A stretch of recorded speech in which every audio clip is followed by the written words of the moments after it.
Hello. Welcome to my channel Touching Stories. You're about to hear an amazing story about love and unexpected decisions. Enjoy watching. Elizabeth returned home after university as usual. Entering the apartment, the girl immediately realized that something was wrong. There were no lights on in the rooms, even though her father was home. Elizabeth quietly walked to his bedroom. John was sitting on the bed with some papers next to him. "Hello," she said quietly. "Why are you sitting here in the dark?" Elizabeth's father quickly gathered the papers into a pile and put them in the bedside table. "I didn't hear you come in," John said with an ill-concealed sadness in his voice. "Dad, is something wrong?" Elizabeth asked excitedly. The man didn't know how to tell his daughter that her mother had been kidnapped by the criminals he had once caught. He didn't know how to tell Elizabeth that his wife might not come back, and most importantly, how to let her know that she too was in danger. "Elizabeth," the father began to say, "please sit down. We need to talk." The girl obediently sat down next to him and looked at her father carefully. "The thing is that, Mom," the man tried to find the right words. "She disappeared. She didn't come back from her shift this morning. I called her, but she didn't answer. And no one at work knows anything about where she might have gone." John couldn't tell his daughter the truth, and he didn't know if it made any sense. So he simply told Elise that his good friends would be looking for Diana, and there was nothing to worry about. But at the same time, Elise had to be very careful and attentive. Now he himself will drive the girl to the university and then pick her up.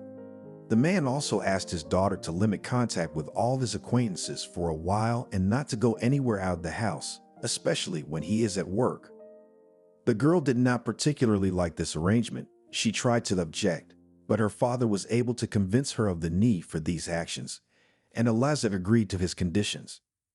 Meanwhile, John involved all his connections in the search for Diana, but everything was in vain.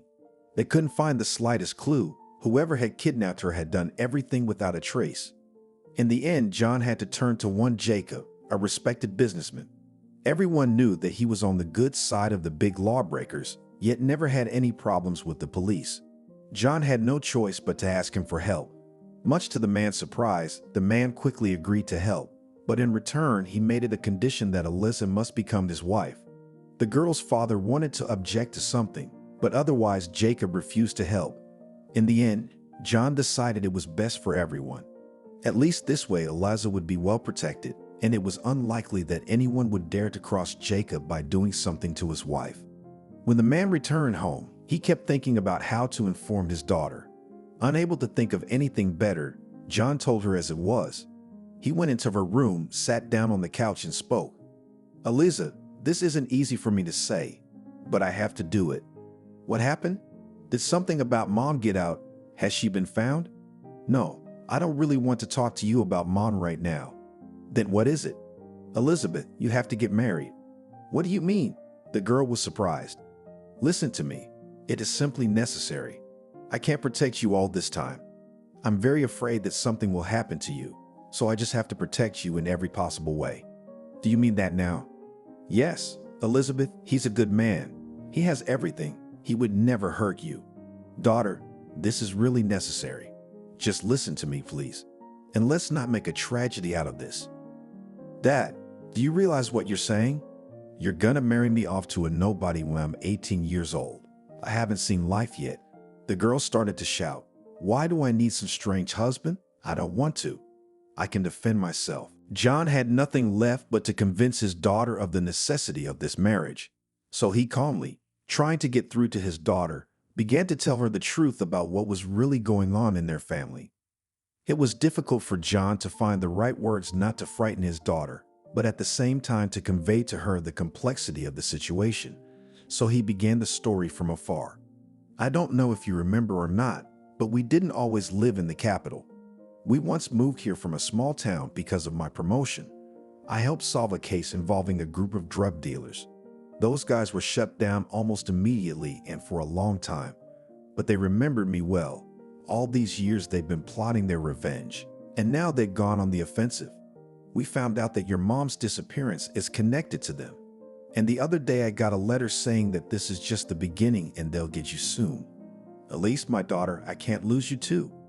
Jacob is a good man. He can protect you and help you find your mom. I'm asking you to put your emotions away.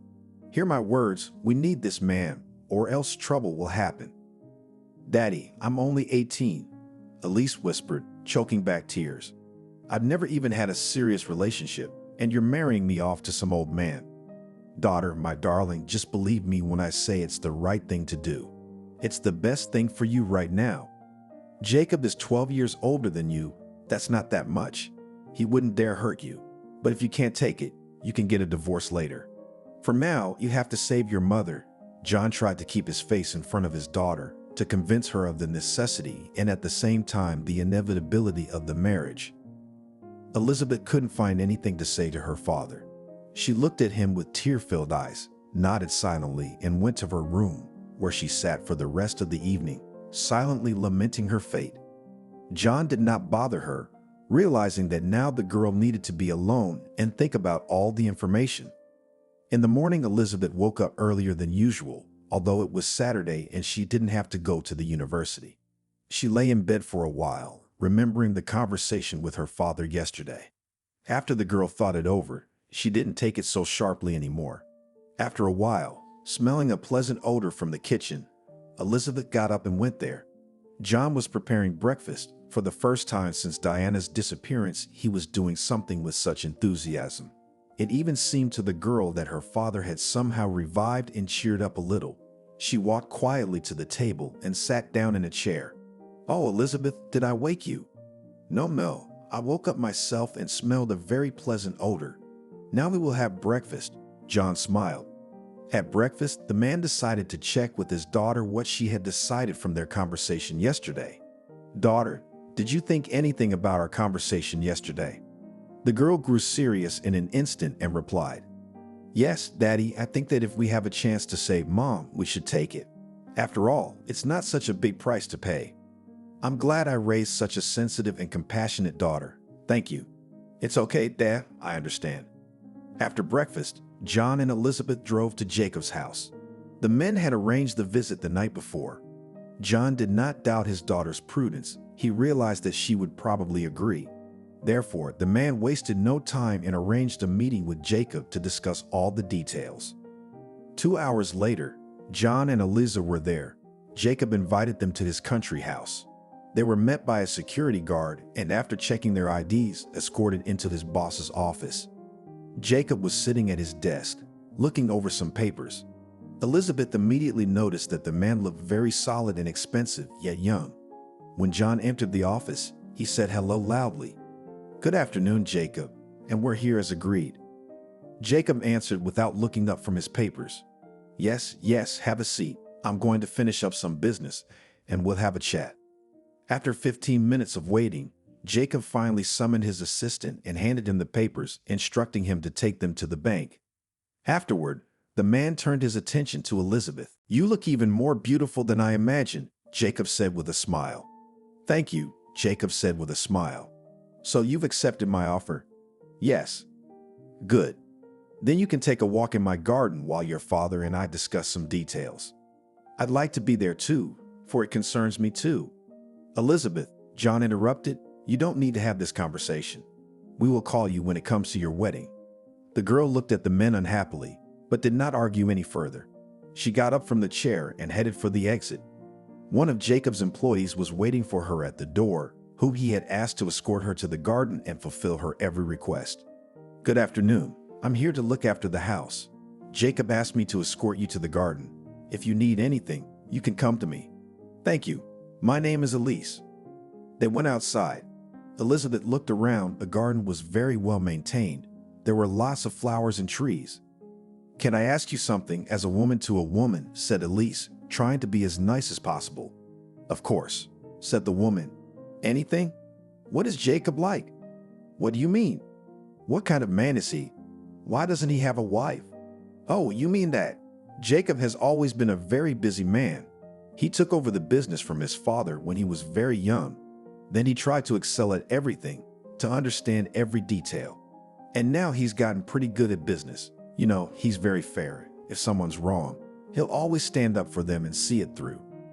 Emma kept her voice a little quieter, as if afraid of being overheard. Jacob had never had much luck with women.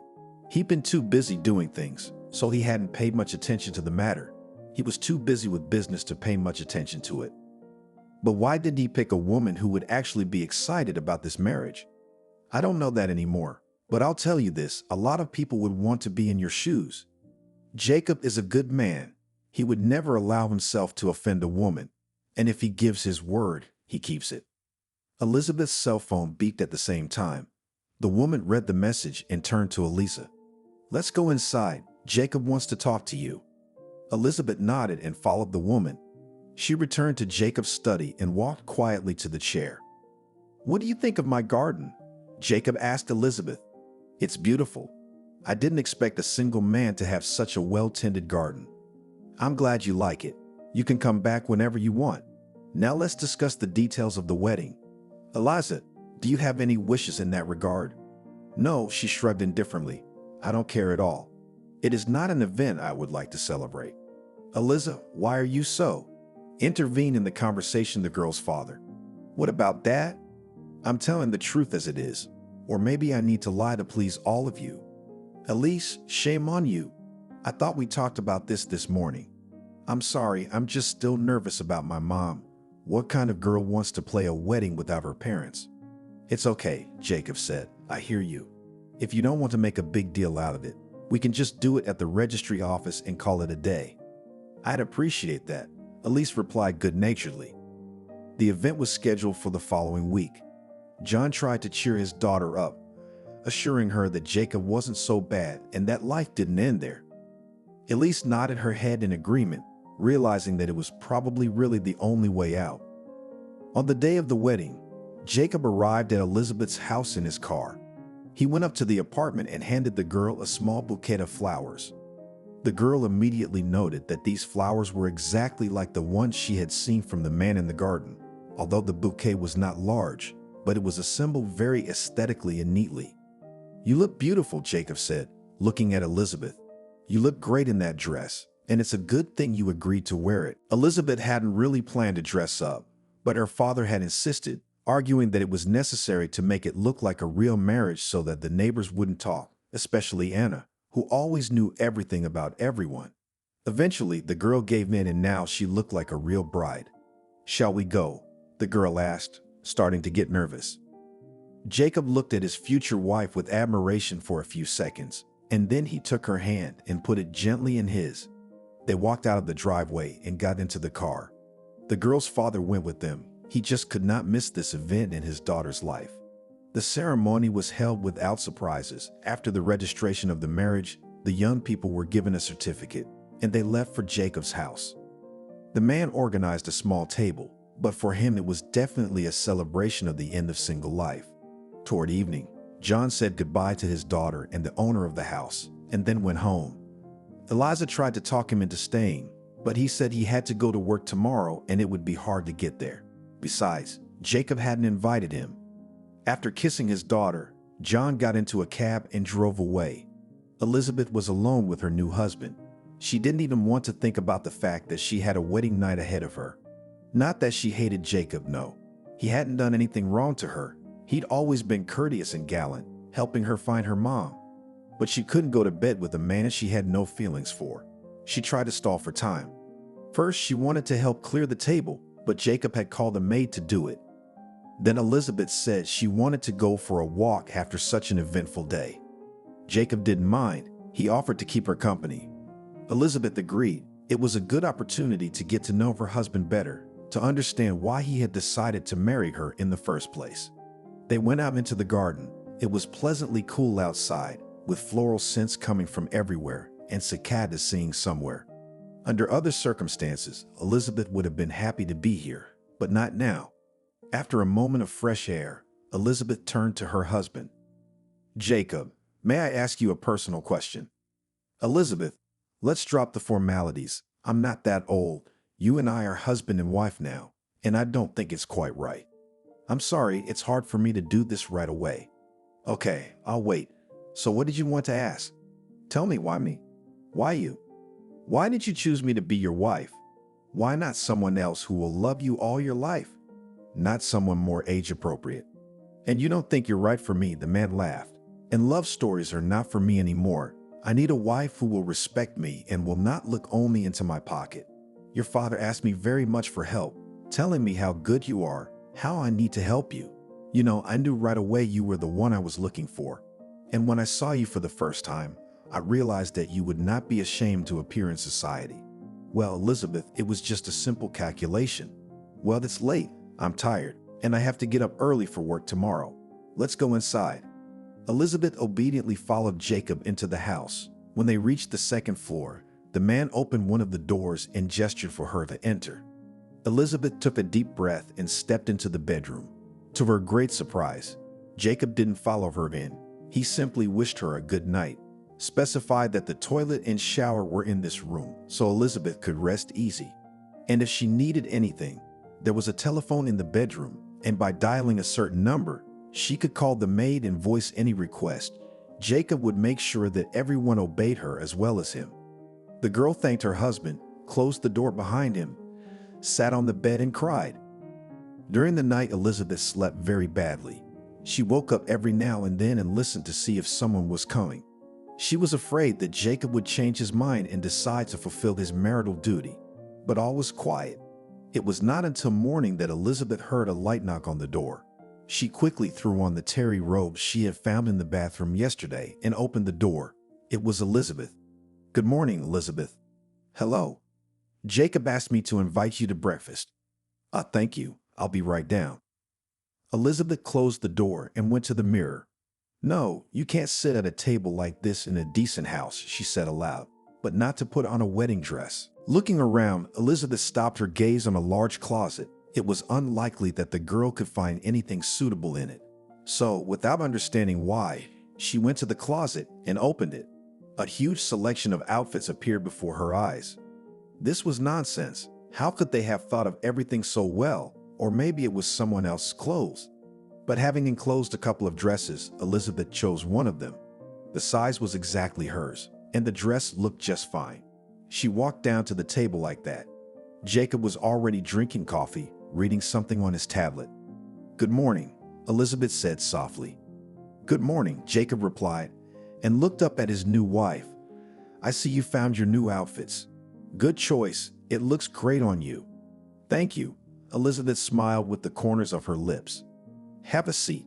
She sat down on the chair opposite Jacob. Elizabeth brought her breakfast, and Elizabeth silently ate. "What are your plans for today?" Jacob asked. "I'd like to go home and get some things," Elizabeth said, and then hesitated a moment. "May I?" "Why do you ask me if I can or can't?" Jacob said with resentment in his voice. "You're free to do whatever you want. I'm not forcing you to do anything. If you want to go home, go home. If you want to go out with your friends, I'm not holding you back." "I understand." "Okay, I won't ask you again." "That's great. I suggest you go home with me. I have something to discuss with your father, so I don't see the point in going separately. The only thing is that I have some business to take care of, but it's only for a couple of hours, and then we can go." "All right," Elizabeth said. "You're doing fine," Jacob laughed. "I wish I were." Elizabeth said nothing and continued eating her breakfast.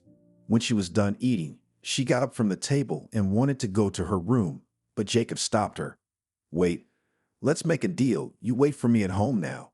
I'll go to the office, and then I'll pick you up and we'll go to your father's." "Jacob, I just remembered. Dad said he had to go to work today, so I don't think you'll catch him there." "Yes? All right, I'll take care of it somehow." After that, the man said goodbye and went to work, and Elizabeth stayed in the house. Out of boredom, the girl decided to walk around the house to see what there is here at all. Despite the fact that from the outside the house seemed small, inside it was just huge. There were many doors that hid some rooms.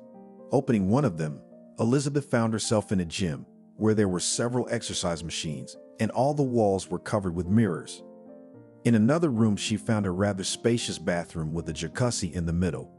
The third door hid Jacob's office. Elizabeth knew that, but she decided to look inside anyway. Oddly enough, the door was locked. Elizabeth continued her tour of the house. She found a few more bedrooms and showers, a kitchen, and a pantry of sorts, where all sorts of things were stored. "You can't come in here," Elizabeth heard the housekeeper's guilty voice. I'm sorry, I was just wondering what's in this house. It's all right. If you need anything, you can ask me. What's in this room? It's Jacob's bedroom, and no one is allowed in there when he's not here. I see. Well, I'll remember that. Elizabeth smiled and went to her bedroom. The girl picked up her cell phone and dialed her father's number. I'm listening, came the business voice of John, who was obviously busy with something. Dad, hi, it's me. I understand, Elizabeth. You have something urgent to tell me. I'm a little busy. No. I just wanted to tell you that I'm gonna stop by the house in an hour to pack some things. And Jacob wanted to come with me to talk to you about something. I know he did. He called me. I'll be home in an hour. Sweetie, can we talk there? Sure, Dad. Sorry to interrupt. The girl dropped the call and put the phone away. She didn't feel like doing anything, so she just sat in the chair and stared out the window, waiting for Jacob to arrive. He arrived, as promised, exactly 2 hours later. He went up to Elizabeth's room and asked if she was ready, and when she said yes, they went down to the car and drove to John's. When Elizabeth and Jacob arrived at John's house, he was already home. The man opened the door and looked at his daughter first, as if trying to see if her new husband had offended her in any way. Good afternoon, Jacob said first. May we come in?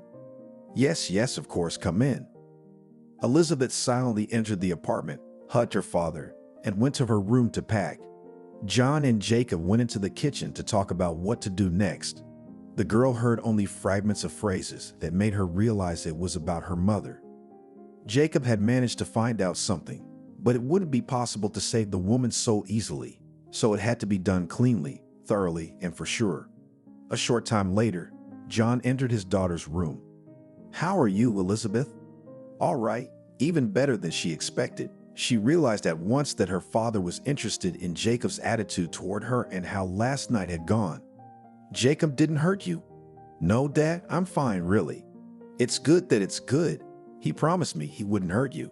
Did you guys go over everything you wanted to talk about? Not exactly. We're all going to Jacob's house together now. I've arranged a vacation at work, so I'll stay with you for a week. The man smiled slightly, though his eyes were sad. All this talk about Diana was upsetting him. Did you find out anything about Mom? Yeah, there's something, but it's too early to tell. Back at home, Jacob explained that what was needed now was for the kidnappers of Elizabeth's mother to think that they had all gone somewhere else. John took a leave of absence from work, and Elizabeth temporarily stopped going to the university as well. The plan worked, and within days, a courier was caught delivering the letters. After Jacob's men had worked with him, he gave out some information. Of course, it wasn't enough, but now they knew what direction to go and where to look. To avoid suspicion, John returned home, and Elizabeth and Jacob visited him periodically, so as not to be seen by the kidnappers. Everything seemed to be going as it should, except for one annoying boy who tried to contact Elizabeth, but Jacob could handle that with a little force. Elizabeth was slowly getting used to her new life. She was even beginning to like Jacob's courtesy. Even though they still lived as neighbors, she wanted to get to know her husband better, and he was only too happy to do so. The man was eager to talk to his wife, but it was more like a conversation between two friends. As time went on, Jacob finally had complete information about Diana's whereabouts, where Diana was and who her kidnapper was. To his surprise, the woman had been in town the whole time, never taken anywhere. Still, you couldn't just go and pick her up. You needed bait. What are we going to do? John asked Jacob on his next visit. The only way out is to frame Elizabeth. Are you out of your mind? John was outraged. Quiet. You don't have to talk to me like that, Jacob said calmly. My men will keep the situation under control, and nothing will happen to Elizabeth. Hell, yes, I'm as worried as you are, but there's no other way out. If we play it straight now, they'll figure it out and take Diana somewhere we won't find her. We only have one chance. I can't risk my daughter's life. I've already lost my wife, and I can't lose my daughter now. I assure you, nothing will happen to Elizabeth. As soon as they are with her, we will take them all and get Elizabeth and Diana. I agree. Suddenly came the voice of the girl who had been eavesdropping under the door all this time. If it will help save Mom, we should take that chance. Elizabeth, but it's very dangerous. John tried to object. What if things don't go as planned and I lose both of you? Dad, if Jacob says everything will be all right, then it will be all right. I have no reason not to trust my husband. Jacob looked at Elizabeth with interest. She had never spoken of him that way before, and he was pleased. Now he realized that their relationship had reached a new stage. But daughter, Dad, don't talk me into it. I've decided I have to go, so I will. Jacob, what do I have to do? It's nothing complicated. You're going to your father's tomorrow night alone. I think they'll meet you there and take you to the base. We'll follow them and use the surprise effect to pick you and your mother up. Only you'll have to pretend you don't know what's going on, much less expect help. Can you do that? I think I can. Good girl. John didn't approve of his daughter's dedication, but he agreed. But he also made it a condition that his staff would take the bastards. Jacob's only request was that they not interfere prematurely and mess things up. The next day, as planned, Elizabeth drove to her father's house in the evening. Two masked men were already waiting for her in the entryway. They put a bag over her head, dragged her into the car, and drove away. Jacob's men followed them. Jacob's men stayed in John's apartment in case anyone else showed up. Meanwhile, the girl's father waited for a message with the coordinates of the kidnappers. 2 hours later, the car with Elizabeth's kidnappers stopped. They pulled the girl out and dragged her somewhere again. At some point, they stopped her and removed the bag from her face. Elizabeth looked around. The atmosphere resembled a nightclub. Music was playing. Men and half-naked women were sitting somewhere. Soon a tall, dark-haired man approached her. He looked at her face for a few seconds and then spoke. Well, we have met, and you are even more beautiful than your mother. You're gonna be a star. What's going on? Who are you? What do you want from me? Elizabeth asked fearfully, remembering not to give herself away. We are your new employers, laughed the man, and everyone else immediately picked up his laughter. After laughing, the man told them to take Elizabeth to the locker room and dress her in an appropriate outfit for her debut. One of the kidnappers led the girl into some sort of closet, pulled out a sort of swimsuit from the closet, and tossed it to Elizabeth. Get dressed, he commanded in a squeaky voice. Why? Don't you get it? Alex is in charge here, and he ordered you to get ready for your debut. So get a move on and don't do anything stupid. Will you at least turn around? Elizabeth was trying to buy some time. No way. So you can try to trick me? No way. Get changed. They're waiting for you. The girl began to slowly pull off her clothes, while her escort stood in the doorway and watched her with an eager gaze. When Elizabeth took off her clothes and was left in only her underwear, she looked pitifully at the man watching her. The girl had only one thought in her head. Why is no one coming to her rescue? What if something went wrong? Why are you standing there?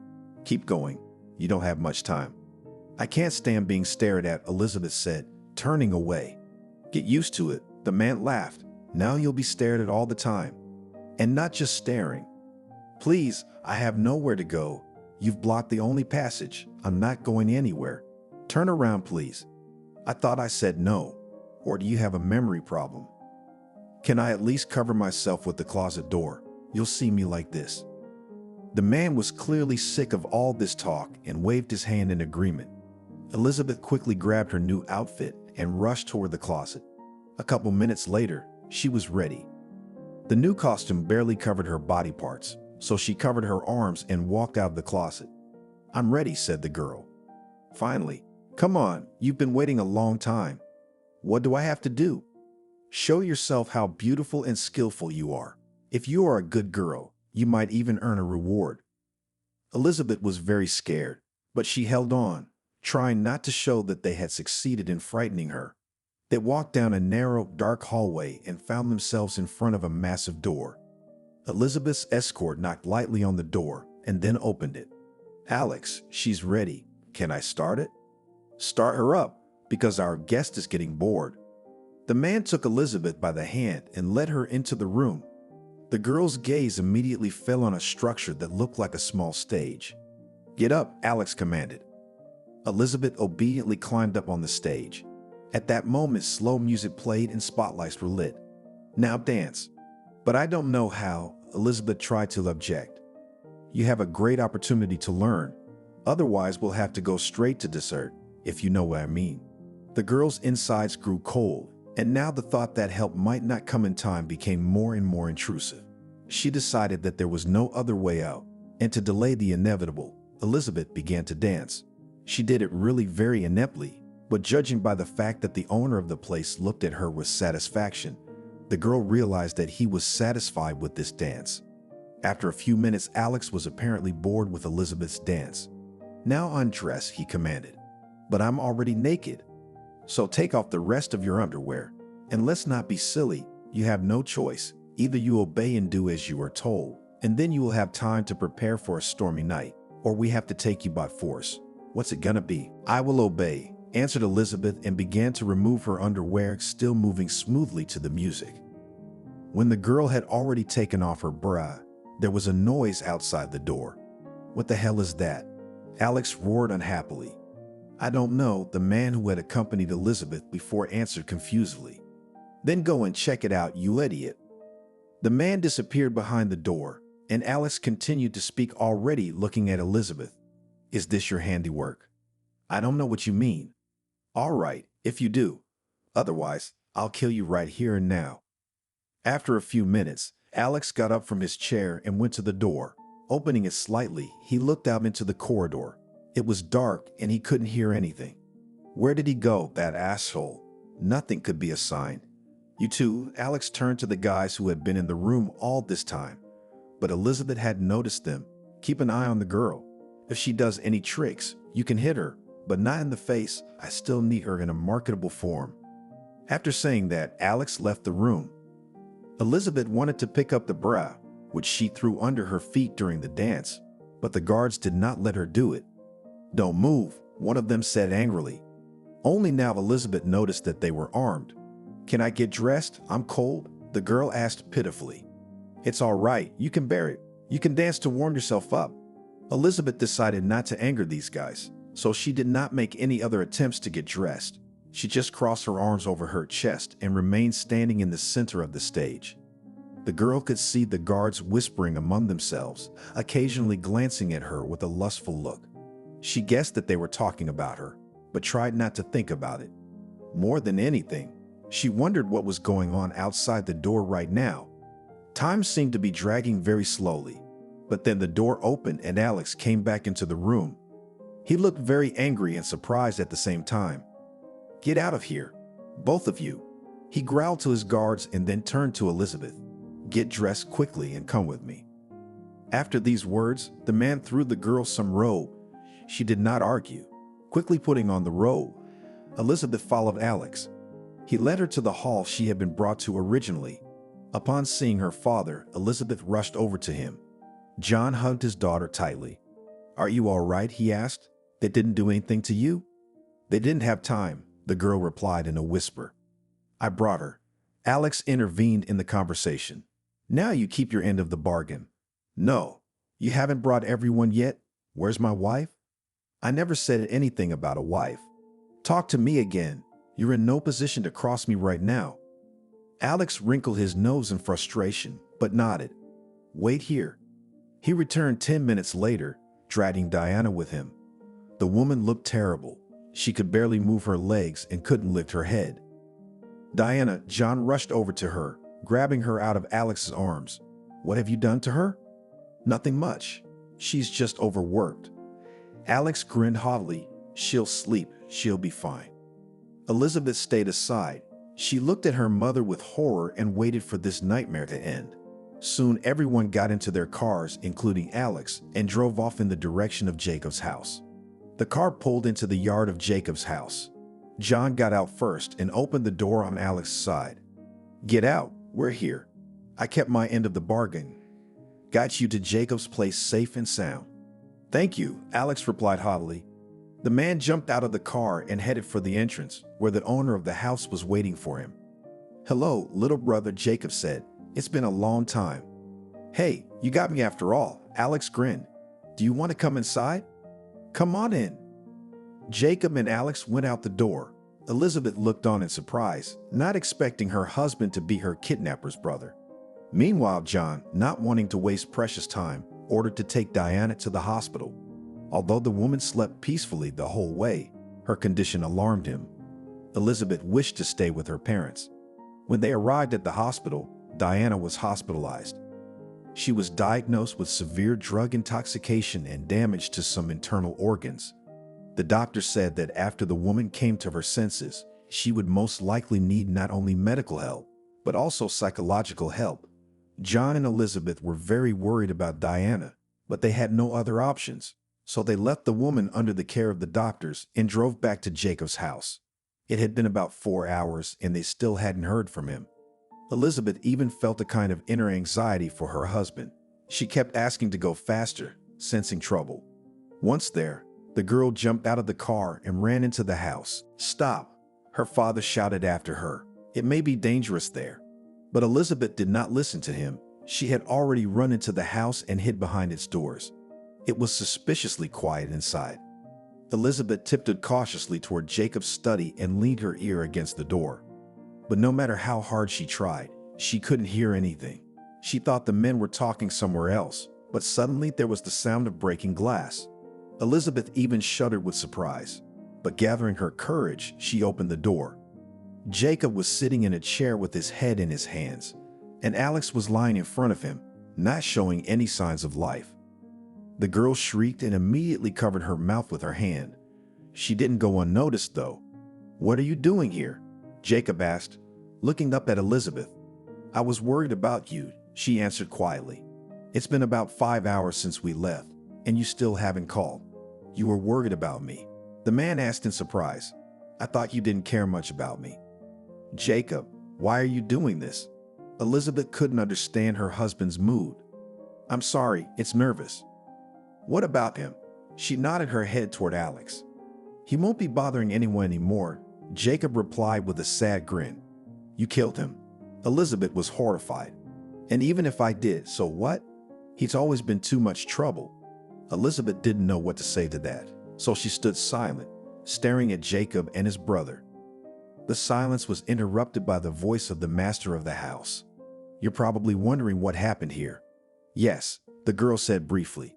"Then I will tell you. I've kept this secret for too long. Alex was my paternal brother. When we were kids, we always played together. We had no secrets from each other. We always helped each other and shared everything. But at some point, everything changed. Alex became distant from me. He had his own company. I didn't like them at once, but he didn't care. He started disappearing a lot at night. My father constantly scandalized him for this, but even here Alex remained in his own way. Eventually, he disappeared, and soon our father was gone. His business passed to me, and Alex didn't even show up for the funeral.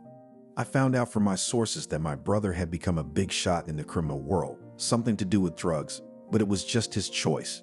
So I let him go and took over the business. After a while, he showed up. Alex was scandalized for a long time, saying I'd raided the inheritance for myself. I tried to tell him it was all his fault, but he wouldn't hear of it. All he said was that he'd bring it all back to me. I didn't pay much attention to what he said, but I shouldn't have. About a year later, I met a girl. We were very happy and were going to get married. But Alex stole her away from me. I don't know why she was so attracted to him, but she canceled the wedding and went to him. I suffered a lot, tried to get her back, but it was all in vain. Later, I found out that Alex had put her on some kind of medication, and soon after that she died. Of course, he was responsible for her death. I've been looking for him, but he disappeared and never showed himself until recently. Jacob was silent for a moment, as if considering whether or not to tell Elizabeth what had happened. Jacob remained silent, and Elizabeth, who had been standing in the doorway the whole time, approached her husband cautiously. Carefully bypassing Alex, the girl squatted down next to the chair. "And what happened then?" she asked in a quiet voice. "Then what happened was this," Jacob continued. "I've been trying to find my brother for a long time. I wanted to get back at him for the girl I loved. Of course, I realized later that it had been her choice in the first place, and she could have gone to anyone else. But at that moment, I blamed Alex for everything, because he had set it all up on purpose and actually killed Veronica. I asked about him everywhere, but he disappeared, and I couldn't find any loose ends. I'd even tried to build some sort of partnership with the most powerful people in the underworld, but that didn't work either. No one knew where Alex could be. However, I didn't despair. My hatred for my brother was so strong that I just couldn't let it go. So I got lucky. I think I got a lead on him. One of the guys recognized him, said that he now owned some kind of brothel for special clients, but it was almost impossible to get in unless you were one of his friends. What's more, the place moved every now and then, and if you found it today, you could be sure it would be there tomorrow. I was making plans to get closer to it, and then your father came to ask for help. I could tell from his story that he was probably dealing with Alex's place. I couldn't pass up the chance, especially when he told me they were after you now. I explained to your father that for your safety, you should become my wife. Then no one would dare touch you. That wasn't entirely true. I needed to make you trust me and become a front to find your brother. He agreed, of course. You know what happened next, Jacob summarized. What happened here? Elizabeth glanced at Alex's body.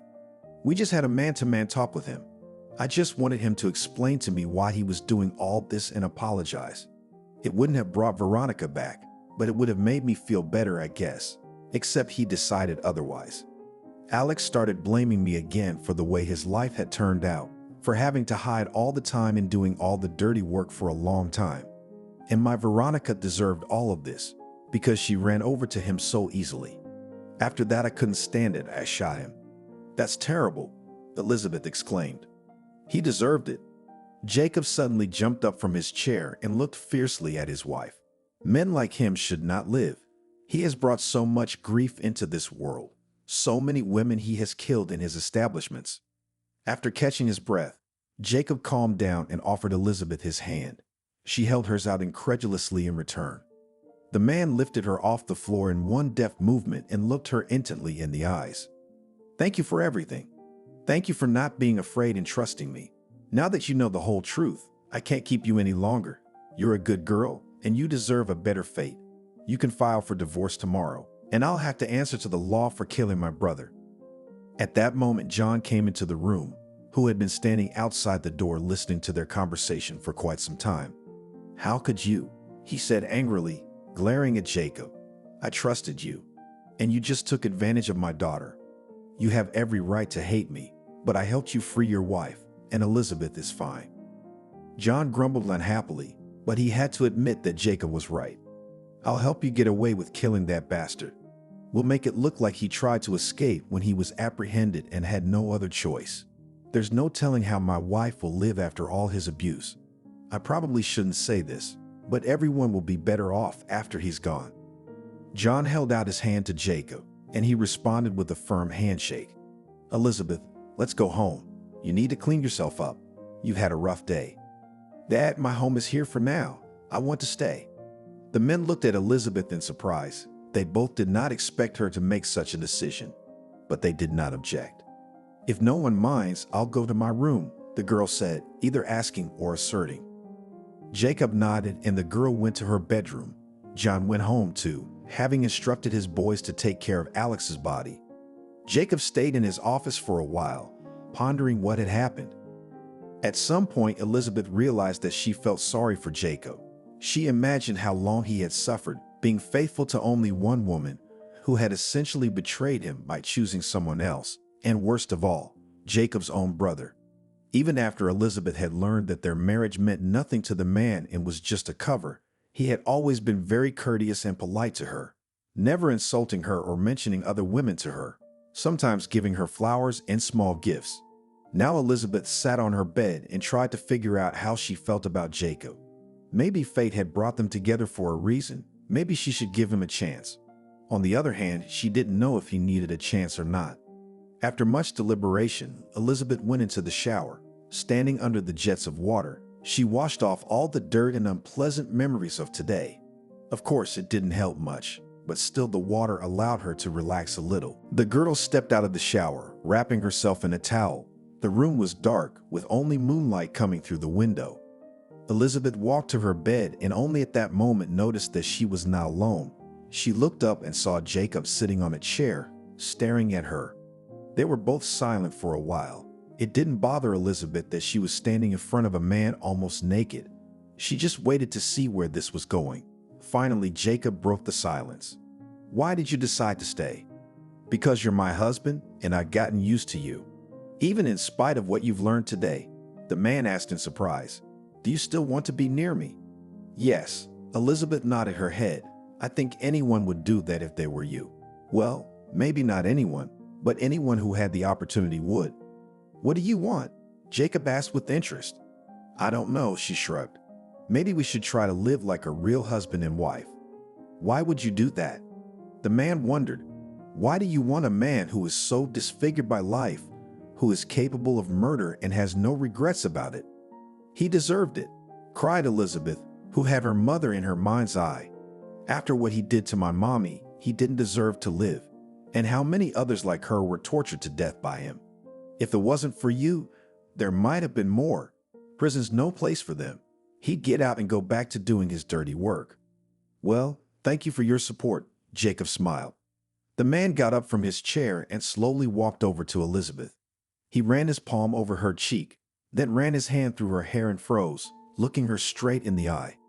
The girl put her hand on his and looked at him too, not taking her eyes off him. At one point, she opened her lips slightly, as if to suggest that she was ready for more intimacy. Jacob's reaction was quick, and he gently tilted his head and kissed her softly.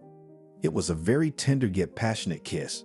The man didn't want to push Elizabeth and take advantage of her, realizing that the adrenaline from today's adventures was now playing in her blood. Jacob slowly pulled away and looked Elizabeth in the eyes once more. Elizabeth, I've told you before that you're a very good girl, so I don't want you to do anything rash that you'll regret. Go to bed. We'll come back to this another time. Jacob kissed her lightly on the forehead and left the room. Elizabeth went to bed and fell fast asleep. Jacob wondered how his life would turn out now and what he would do with Elizabeth. If on any other day he would have been happy to take advantage of her weakness, he couldn't do it now.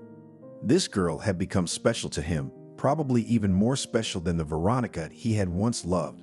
The man decided that Elizabeth's attraction to him must soon pass and she would leave, leaving him alone. He just couldn't let any girl break his heart again.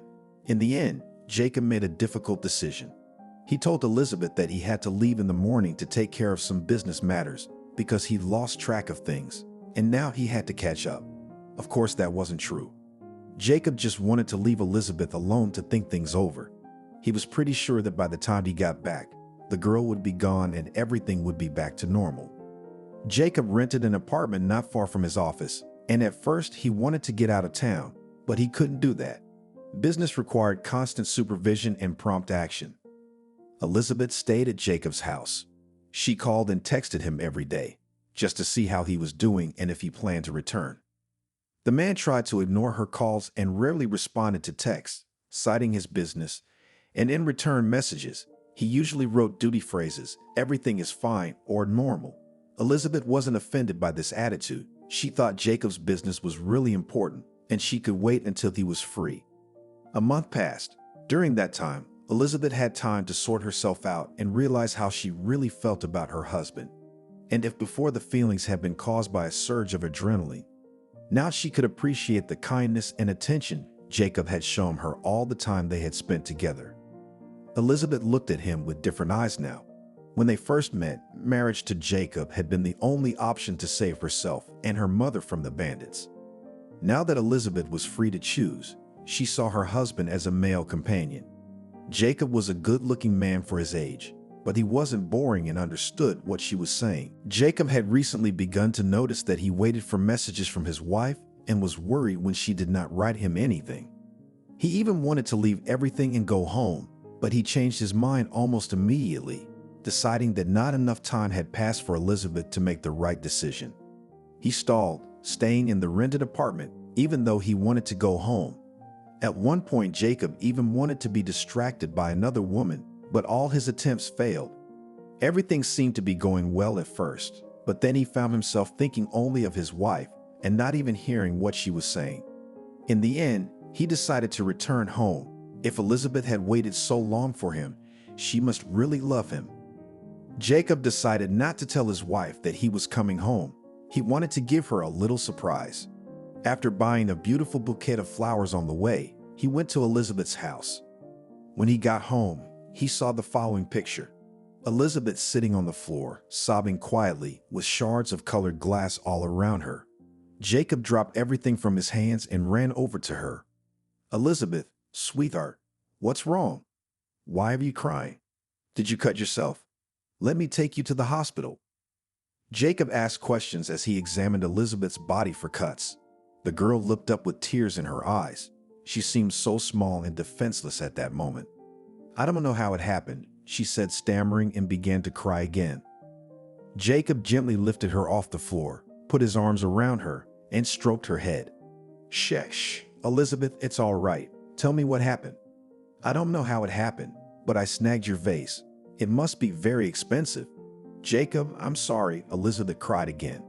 "To hell with the vase," Jacob said so loudly that Elizabeth was quiet. "I'll buy you a dozen more if you want them." Elizabeth stood silently in Jacob's arms for a while, then pulled away gently and looked at him. "Why didn't you tell me you were coming?" "I wanted to surprise you," Jacob smiled. "I did, but it was an unpleasant surprise," she grinned sadly. "Elizabeth, forget about that vase. I don't need it. I need you. And I am very glad that you waited for me and did not run away." "Really?" Elizabeth asked incredulously. "Of course I am. Elizabeth, I want you to be my wife, my real wife. I want to keep you safe from danger. I want to hear your laughter every day and see your charming smile." Looking around, the man saw the flowers he had bought for his wife. He gently took Elizabeth's hands off of him and walked over to pick up the bouquet. "This is for you, though it's a little crumpled from the fall, but still, I think you'll enjoy it. Of course, if you want, I'll buy you some other flowers right away." "Thank you. They're very pretty," the girl replied with a smile. She walked over to Jacob and hugged him again, their lips touching. The kiss was so sensual and tender. She wanted it to last forever. It was the first time they had ever been intimate. Elizabeth gave herself completely to the caresses of her husband, and he in turn tried to make her as happy as possible. From that day on, they began to live as a complete family. Elizabeth was glad that things had turned out this way, and even though her first meeting with Jacob had not been pleasant, she was glad that things had turned out this way. Jacob was glad, too, to have met Elizabeth's father, and he was grateful that she hadn't run away from him at the first opportunity. Elizabeth's mother was slowly beginning to get better, though she was still a long way from full recovery. The doctors recommended that she move to some small, quiet town near the sea, and John, of course, complied. He quit his job, took his wife, and they moved to the Black Sea. Jacob offered to buy them a house somewhere abroad, but Elizabeth's parents refused, wanting to stay in their native land. Elizabeth and Jacob often came to visit them and help them financially. After graduation, Elizabeth got a job at her husband's firm. He gave her a position in the International Relations Department, and she did very well. Despite the fact that everything seemed to have settled down and everyone was happy, this story left an indelible mark on everyone's soul. At the table, which clearly showed traces of a recent tea party, two dressed-up ladies sat opposite each other. The mistress of the house, putting her manicured hands to her heart and rolling her eyes, complained to her friend. "Yes, Anna, this is how strange life is. I never thought that my son would bring such a simple girl to meet. I'm surprised he even saw that Fiona. He went to see her off like a well-bred gentleman so she wouldn't be blown away by a gust of wind. And now I'm worried how he's going to get home." She had been friends with Anna since time immemorial when they still lived in a large communal apartment. Catherine, along with her grandparents, got there as a result of not the most pleasant circumstances, about which Anne did not want to remember even after more than half a century. It was Anna, who was 5 years older, then took the patronage of the confused girl, for whom the rules of the communal apartment were some incredible wilderness. As a child, this age difference seemed enormous. When the communal apartment was dispersed, the friends did not lose touch, and living in the same neighborhood, continued to help each other. And today, on such an important day, Anna seemed to have dropped in by chance, which was the order of the day for them, and did not arouse any suspicion. Of course, in fact, the friend came specifically to support Catherine, but everything turned out differently. She chatted sweetly with Fiona, who had been introduced to her, and was clearly happy for John, whom she had been nursing since he was in diapers and considered almost her son too. Catherine had been mistaken in thinking that Anna would share her point of view. The friend exaggeratedly official tone, well-practiced voice said, "Congratulations, Catherine. And you a real mother-in-law," woke up. Guest, ironically smiling, outlined in the air silhouette in the form of a guitar, then patted her gods and continued, "Fiona is quite pretty. Indeed, except that she is very thin. But this, as we know, is correctable, and in the truest sense of the word. You and I, if you remember, were also thin and lean, and then we built up such armor that now our figures are safely hidden and inaccessible to the prying eyes." The women, whose figures were indeed far removed from the model parameters, looked at each other without collusion, remembering the past, and burst out laughing. When the gust of merriment died away, the hostess returned to the subject of discussing the impending mésalliance. "All the same, Anna, you see for yourself, where he is and where she is. There are two great differences. Fiona has only the charm of youth, and nothing more. She's not as intellectually gifted as my John. Anna, do you know, while we were alone in the kitchen, I asked her what her dream was, and do you know what she told me?" The interlocutor raised an eyebrow, showing her interest, and asked briefly, "And about what?" "A big family. She said that she dreams of having at least 2 children. Can you imagine such a thing? Yes, in today's times would be one to raise. It's crazy." To Catherine's surprise, her friend did not share her opinion and began to softly object, defending Fiona. "No, Catherine, you're wrong on her. To me, she seemed quite adequate, sweet, modest, well-mannered. And what a craftswoman. Blouse, which I took for a boutique thing. It turns out she sewed herself. And the homemade sweets she brought to the table, just the highest pilotage. Fiona's hands are golden. You won't have to worry about John. He'll always be well-fed and well-dressed. You can't deny it. I mean, what's the matter with a girl wanting children? As one will give birth, so maybe, and will change his mind to continue." Catherine pressed her lips. She was dissatisfied and acquaintance with her son's fiancé, and what turned her conversation with her friend. Fiona was indeed not a bad girl. This additionally angered the mother, who wanted only the best for her child. Fiona, not intending to arouse pity, sparingly told her that she had been orphaned at an early age, and then her younger brother had been raised by an older sister. Of course, the family hardly lived well, so the lack of higher education was justified. But at the same time, Fiona was not at all shallow and easily maintained a conversation about theater performances and the novelties of the book market. Obviously, the orphan children were very friendly and tried to engage in cultural development. Anna, as if clearly hearing her friend's thoughts, made another argument. It is probably because of the selfless act of her older sister Fiona and dreams of a large family. After all, a huge thing, the support of close people. "You know, Catherine, I think you should take this girl without hesitation. Of course, you can first get acquainted with her sister and brother, but I'm more than sure that they are also wonderful people, each other for the mountain, and this is worth a lot." There was silence in the room again. The women thought about the vicissitudes of life, and at the same time John, who went to see the girl home, reassured his beloved. "Trust me, everything went fine. Mom, of course, was a little tense, but it's quite normal. But Aunt Anna sure liked you. You can rest assured that she'll be able to influence my mom in the right way, to open her eyes to how wonderful you are. Honestly, you should not worry about your mom. She is only strict in appearance, and in any case, her opinion is not decisive. All I want is to be with you, so that's what I'll do." John returned home in a great mood and was just happy that his mother and Aunt Anna did not make him a showdown and dissuade him from marrying Fiona. However, the main battle for a man's freedom was still ahead. Catherine, as a shallow woman, decided to act not on the strength and cunning. Soon enough, she had a heart-to-heart conversation with her grown-up son. "Son, I have nothing against Fiona. She's nice and cute, but she's as simple as 3 pennies. She'll drag you into the Bordeaux swamp, diapers, Raspashanki, and all that stuff. You don't even have to guess to find out how things will work out between you and Fiona. She'll start having babies, and you'll have to work so hard you won't see the light of day. Of course, you'll do your best, but do you really want to work forever? Fiona's not a bad girl, which is why you shouldn't ruin her life with this wedding too. I know you well. You've been like that since childhood. You'll get an idea. You'll do anything to achieve it. And once the goal is achieved, it becomes unnecessary. It happened many times. with a bicycle, with a skateboard, or remember, you wanted to go scuba diving. How many times did you end up diving? 2 times, I think, right? John tried to object. Mom, that's not the same thing. Mom, that's not the same thing. One thing, childhood hobbies, and quite another now. Catherine shook her head negatively. Oh, son, you are now in love, almost blinded, even the obvious things you have to explain. You will not last long in the monotony of life, divorced with Fiona as a matter of course.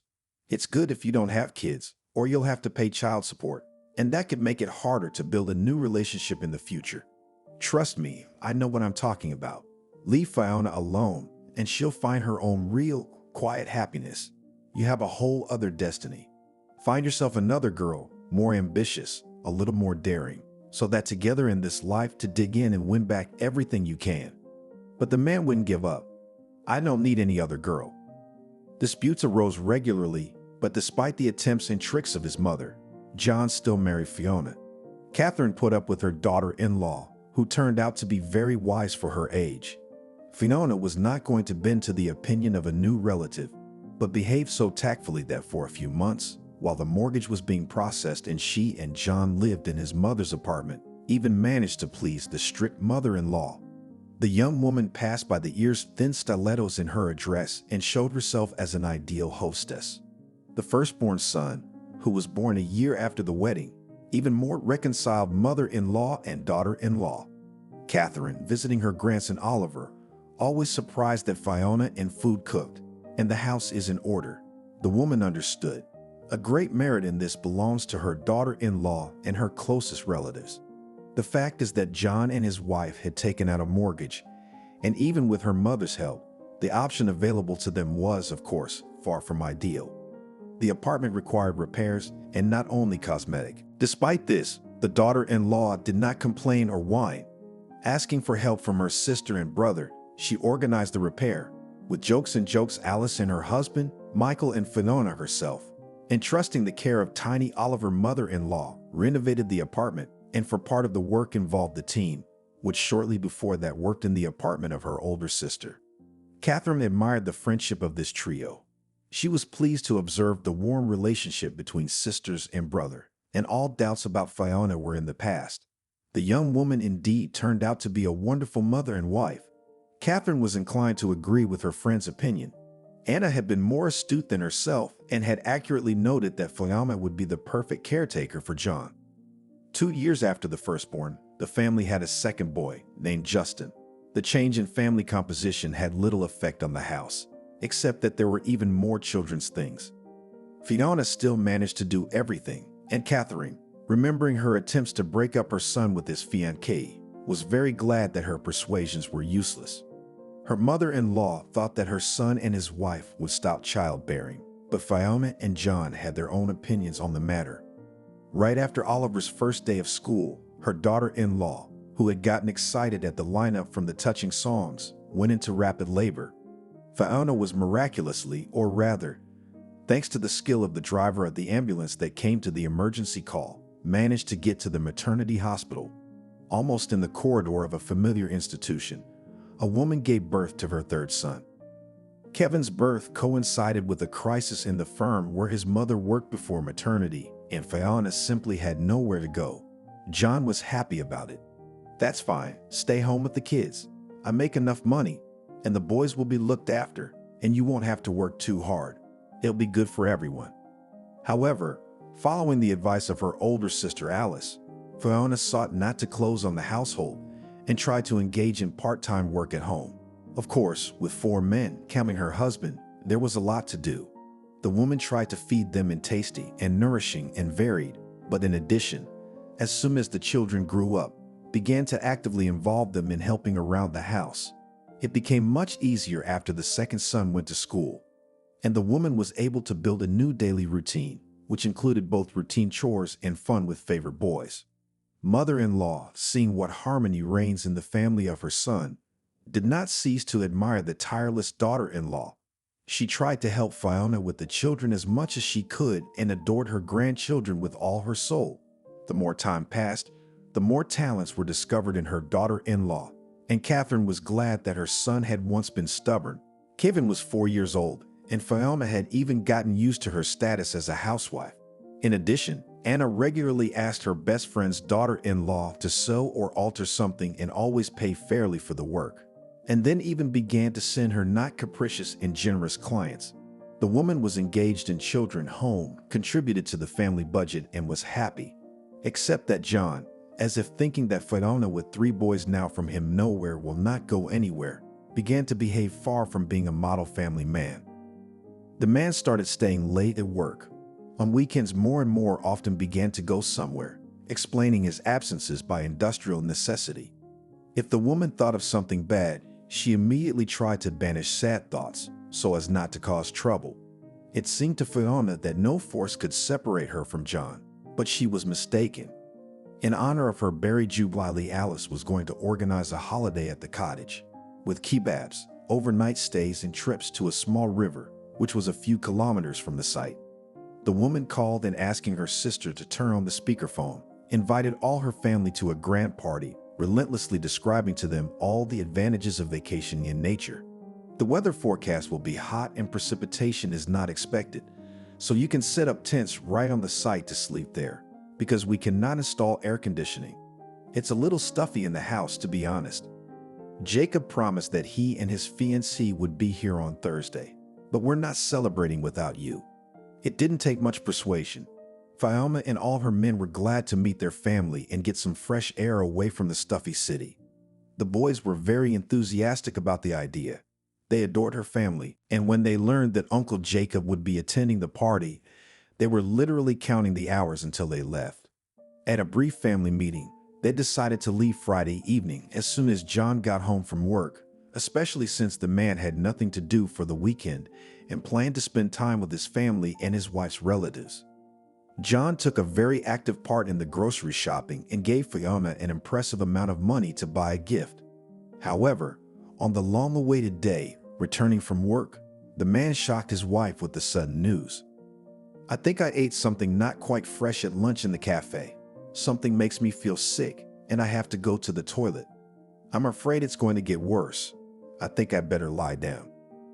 Fiona was worried and hurried to find a suitable remedy. The mother of many children had a home first aid kit that could compete with the equivalent in the paramedic's office. So the woman immediately brought her husband, who had settled down on the sofa, a first aid remedy. Handing John a pill and a glass of warm water, Fiona clarified, "No, you want us to stay here too. Wait until you feel better. We'll be on the road tomorrow morning. I'll explain everything to Alice. I'm sure she'll understand." John shook his head weakly. "Why make such sacrifices? The boys have been looking forward to this trip. Go without me. You'll have fun watching me run to the bathroom." "No, you guys have fun. Have fun. As soon as I get some rest and feel better, I'll be there. Or you can bring me something from there, if my ailment lingers." Fiona looked at the boys, who were already looking forward to a fun weekend, and agreed to her husband's plan, taking his promise that if he got worse, he wouldn't be a hero and would call for medical help. "Remember that the boys and I love you very much. Don't be sad with Alice." The man was so weak that he did not even walk the family to the door and only waved to the sons. After standing in the usual Friday traffic at the exit from the city, Fiona confidently drove the car to her sister's dacha. Alice was very happy to have guests, although she was a little sad that her brother-in-law was ill, and the celebration began. Jacob's kebabs were excellent, and his fiancée also joined in. The toasts were accompanied by a delicious chilled croissant, which was a welcome relief after a hot summer's day. The children were having fun, united in a multi-voice pa mala. They were secretly playing mischief or playing hide-and-seek in the grounds, and only occasionally came to the table for refreshment or to quench their thirst. Everything was going just fine, but Fiona was uneasy. In the middle of the feast, her sister approached her. "Fiona, why are you beating yourself up? Pack up and go to your husband. Don't worry about the boys. The children get along well with each other, and I think they will be happy to stay here without you. You can see they like it here. Go and soothe your soul." Fiona explained to her sons that their father needed her help now and she needed to leave. It was in vain that she was worried that the children would beg to go home. On the contrary, Oliver himself offered to stay at the cottage and promised to look after the younger brothers. The woman didn't want to drive after drinking Crucian and called a cab. It wasn't economical, but it was even more wasteful to risk it. Fiona kissed her family and hurried to the car. The highway to the city was clear and the cab was soon on its way. Fiona didn't want to disturb her husband, so she opened the door with her own key, and for a second she froze in surprise. There was a strange woman's shoes in the hallway. Fiona was frightened that her husband had become so ill after all that he had called the paramedics on her advice. But there was no ambulance at the entrance, and it was unlikely that a doctor, even one called from a private clinic, would take his shoes off in a patient's apartment. Suddenly, Fiona felt sick. It suddenly dawned on her that her husband's indisposition was just an excuse to stay at home. The soft music and a woman's voice coming from the bedroom confirmed that John had lied to her. Her first inclination was to run out of the apartment, but Fiona decided to follow the bitter path of a betrayed wife to the very end. The woman jerked open the half-open bedroom door. Fiona watched the frank scene for a few seconds and then suddenly began to applaud. The mistress, startled, cried out and turned around. The devoted wife recognized her as her husband's colleague. They had seen her several times, during corporate parties and once during a chance meeting at the mall. Fiona couldn't remember her name now, but her memory told her how she'd smiled sweetly and lusciously when John had first introduced her to her.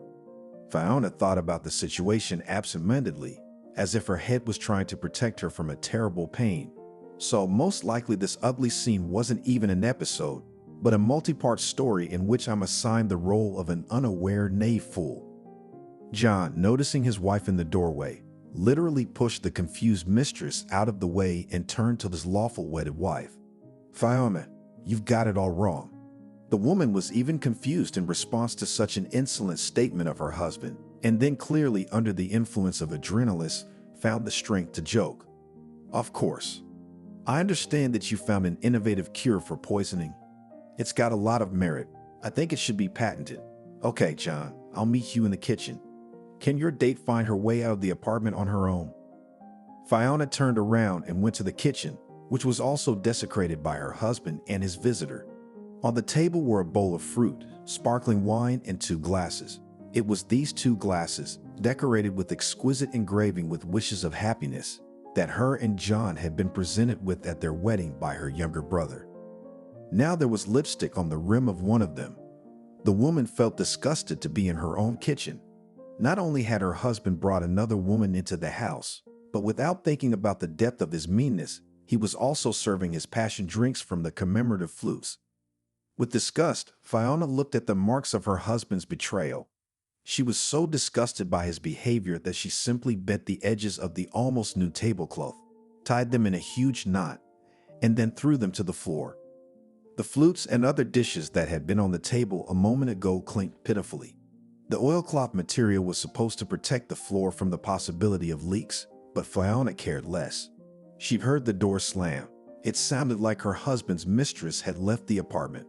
The world focused down to John's face, who seconds later walked into the kitchen and stood across from the woman. As if nothing had happened, John inquired, "Where are the children?" The indignant woman very much wanted to answer pro-family, but she restrained herself and asked her husband, imitating his intonation, "Where is your conscience?" Not only had he obviously lied about being sick, but he brought a strange woman into the house to have fun while I was away with the boys. John didn't even make excuses, but went on the offensive, making the woman feel guilty. If husbands didn't lie, most happy families would have broken up a long time ago. Besides, I'm sorry to be blunt, but you look like a horse that's been driven. You're always rustling around like an electric car. I'm looking for a new experience, a flight of emotions. You had to show up. Are you checking up on me? Fiona felt that a few more minutes and she would not be able to keep her emotions under control, so she tried to get him out as quickly as possible. "All right, John, if you've said all you want to say, then goodbye. I interrupted your flight by accident. I had no intention of distrusting you or testing you. I thought you were suffering here, but it turns out you're having an emotional flight. Go, maybe you'll catch up with your mistress and fly, but not in our apartment." The man gritted his teeth, but knowing his wife for 13 years of married life, decided not to develop a scandal and leave the apartment. The door slammed again. Fiona mentally noted that the sound was much quieter than after the departure of her husband's mistress. There were no tears, though resentment stung her heart and demanded action. Fiona felt that there was no way to erase the memories, so the linens would suffer the same fate as the tablecloths and dishes in the kitchen. She dragged the two bundles to the street dumpsters and returned home. Just at that moment, Alice's phone call rang. She was worried that Fiona hadn't let her know how she'd gotten there. The woman, devoted to her husband, tried to make her voice sound quite cheerful, and on the next question answered that John was feeling much better. This, however, could not at all be called a lie. As long as the woman hadn't come home at a bad hour, he'd been doing just fine. Fiona decided not to upset her sister with the news of the collapse of her family life, reasoning that it was better to let the fun at the cottage continue. Asking how her sons were behaving, she didn't even listen to her sister very carefully and hurried to say goodbye. Fiona went to bed in the children's room, glad that they had recently refurbished the furniture and bought a large, comfortable bed for her older son, Sina, who had grown dramatically. The next morning, she planned to return to her sister's dacha and, tired of worrying, fell asleep instantly. Awakened by the early dawn, Fiona had time to put as much of her husband's things as she could into 2 travel suitcases. It wasn't too hard, especially since she didn't even try to fold the clothes neatly, but it did tire her mentally. The woman brewed and drank coffee, but before she could get ready, her plans had to be adjusted because of the trill of the intercom. Mother-in-law, to whom John obviously had time to tell about the mishap with his wife, who had not returned in time, came to visit from the morning to try to save the collapsed family of her son. Although Catherine had her own key to the apartment just in case, she did not open the door, but delicately called from downstairs. Fiona assumed that her husband would try to send his mother to her with a peacekeeping mission and already regretted that she had not gone last night to her sister's dacha. However, it was foolish to hide. The woman opened the door to her mother-in-law, and Catherine almost immediately, as soon as she sat down on the chair offered to her in the kitchen and refused coffee, went on the offensive. "Fiona, you can probably guess why I came to see you. I'm sorry about John. A man made a mistake. That's just the way they are. I caught my husband in the act too. John was just a kid, a little older than Kevin is now. His father begged me to keep the family together for the sake of the baby. But I'm a proud woman. I didn't listen to any of his advice and got divorced. And you know, I still regret it. A boy needs a father or a grandfather in case of emergency. You know, a good male role model. Oliver's gonna be a year or 2 away from puberty. Justin and Kevin adore their dad, and I know you still love John. Forgive him, if only for the boy's sake. It'll just take a little bit of time to get over it. Don't break up the family, please." Fiona did not want to prolong the unpleasant conversation, and she not too politely interrupted her mother-in-law. "Ekaterina, tell me, John, probably near the entrance in the car waiting for you?" Mother-in-law smiled happily, thinking that her little honorable mission succeeded, and daughter-in-law is ready to make peace with the traitor, so hurriedly nodded. Of course, he wanted to come first to talk, honestly and frankly, but I talked him out of it. I wanted to prepare you in some way. Fiona nodded, as if she had foreseen this turn of events, and told her mother-in-law, "Call him, let him come up." Catherine quickly dialed her son's number, and in a few minutes the women heard the key turn in the door. John walked into the kitchen, where his mother-in-law and sister-in-law were sitting, and asked, "That's all, Mom. Thank you. If you could leave us alone. Next, I want to talk to my wife alone." Catherine encouragingly winked at her daughter-in-law and sideways out of the kitchen, saying that she would leave the keys to this car on the shelf, so that if necessary John could go with his wife to the holiday to Alice, and slammed the door behind her. However, the woman could not have guessed what would follow. John turned on the kettle, then walked to the stove, put a frying pan on the fire, poured in butter, and took eggs out of the refrigerator. Breaking them into a cup as if nothing had happened, he asked, "You want eggs to cook?" The woman shook her head silently. She did not imagine the communication with her husband, who just a few hours ago caught with another in their apartment. She thought he'd make excuses, but John had shown remarkable composure. There was no fidgeting or nervousness in his demeanor. His movements were precise and measured, and soon he sat down calmly opposite his wife and began to devour the scrambled eggs. The man didn't seem at all embarrassed that Fiona kept her eyes on him. As John began his tea, the woman said to her husband, "I'm not going to beat around the bush. You can talk to the kids anytime you want, but I can't live with you anymore. Part of your things put in suitcases. Take and get out. I'll file for divorce after the weekend. I think you're a sensible man and won't drag out the process." Fiona's words came as a complete surprise to John. The man had expected a completely different result, and before his wife's eyes, there was a surprising metamorphosis.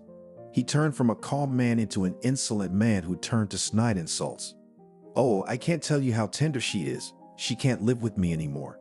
You can't live without me. You at least think for a minute. You are now 35 years old, in the hands of 3 sons. No one will need you with kids. You'll grow old, and when they leave home, you'll be alone. That's if they don't kick you out of your own apartment. So it's in your best interest to take me back. It's not gonna be easy raising the boys on your own, so peace." After saying that, Fiona had no doubt that her married life with John was over. It was a shame for herself and for her sons, whom her husband had predicted would become scoundrels in the future. The woman gritted her teeth. "Get out." John realized that in his desire to hurt his wife crossed a very important boundary, but apologize was not going to. "Oh, you've ruined my appetite. Okay, if you want to stay divorced with kids, you're strong. You can handle it. I'm out of here. I'll pick up the rest of my stuff next weekend, so stay home." Fiona just smirked. "Don't worry, I don't want anyone else. Come on in, or I might have left out a pair of socks. Besides, don't forget that you have children." The man turned and left the apartment. Fiona had a great desire to make a mess of the apartment she had so lovingly organized, but the only thing that stopped her was the thought of having to rebuild it herself. The woman was unable to stay alone. She hurriedly called a cab to go to her sister's dacha. Alice, barely a glance at the returning Fiona, realized that something strange had happened, and calling her sister aside so that their conversations would not be heard by the other guests, asked, "What? John's not feeling well at all? Was he hospitalized? Why don't you say something, Fiona? Tell me what happened." Fiona did not make up anything and honestly told about the recent events in the family. Alice hugged her sister and advised her not to make a hasty decision. "It's up to you, but I think John deserves a second chance. Whatever you decide, I'll be on your side and support you. The boys probably don't need to hear anything right now. Wait, maybe over the weekend you'll change your mind and try to rebuild your family. However, even if not, they'll at least have a few more happy days." Her sister's recommendation was not without a rational grain, and Fiona did not spoil her son's vacation. John never once called or tried to talk to his wife again, for he had a lot on his mind without trying to reconcile with his wife.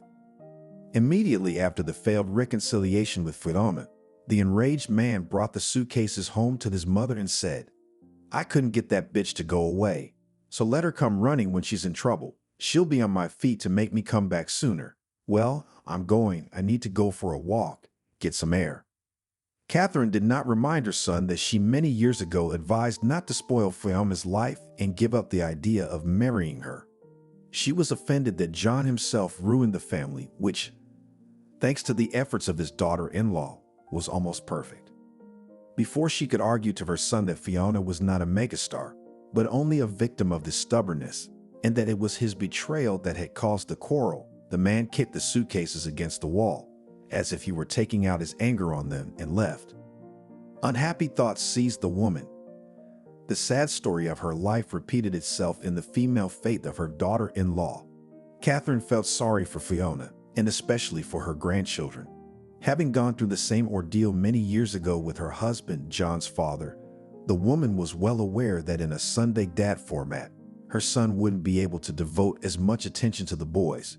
She tried to figure out what she had missed in raising John since he was able to tear the family apart so easily. The woman was so happy that her gloomy prediction about the breakup with Fiona did not come true, but it turned out in vain. All day, Catherine thought about how to persuade her son and daughter-in-law not to breed fever.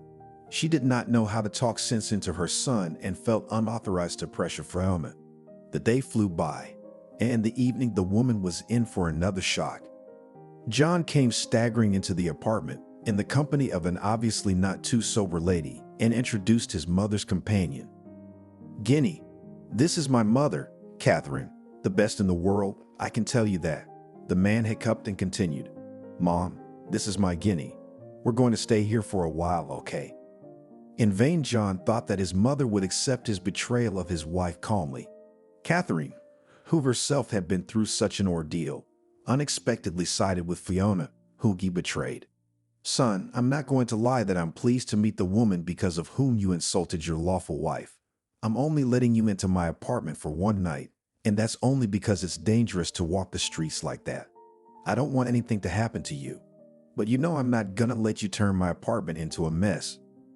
John's companion didn't seem the least bit embarrassed by the reception. Waiting until the man had gone to the bathroom, she smiled broadly and said, "I wasn't too keen on meeting you today either. I'm not in the right shape today, you know. I was so confused that I didn't even think to bring flowers. Please forgive me and understand. And in general, so that there was no ambiguity between us, I will explain. I have long loved your son, and I dare to assure you that I have the most serious intentions. I am convinced that after they divorce, I will marry him.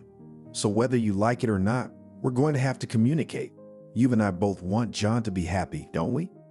It is not known what would have said in response to the impudent guest Catherine, because the man who returned to the ladies dragged his mistress to his former nursery on the way to inform the indignant mother that they will not have dinner tonight.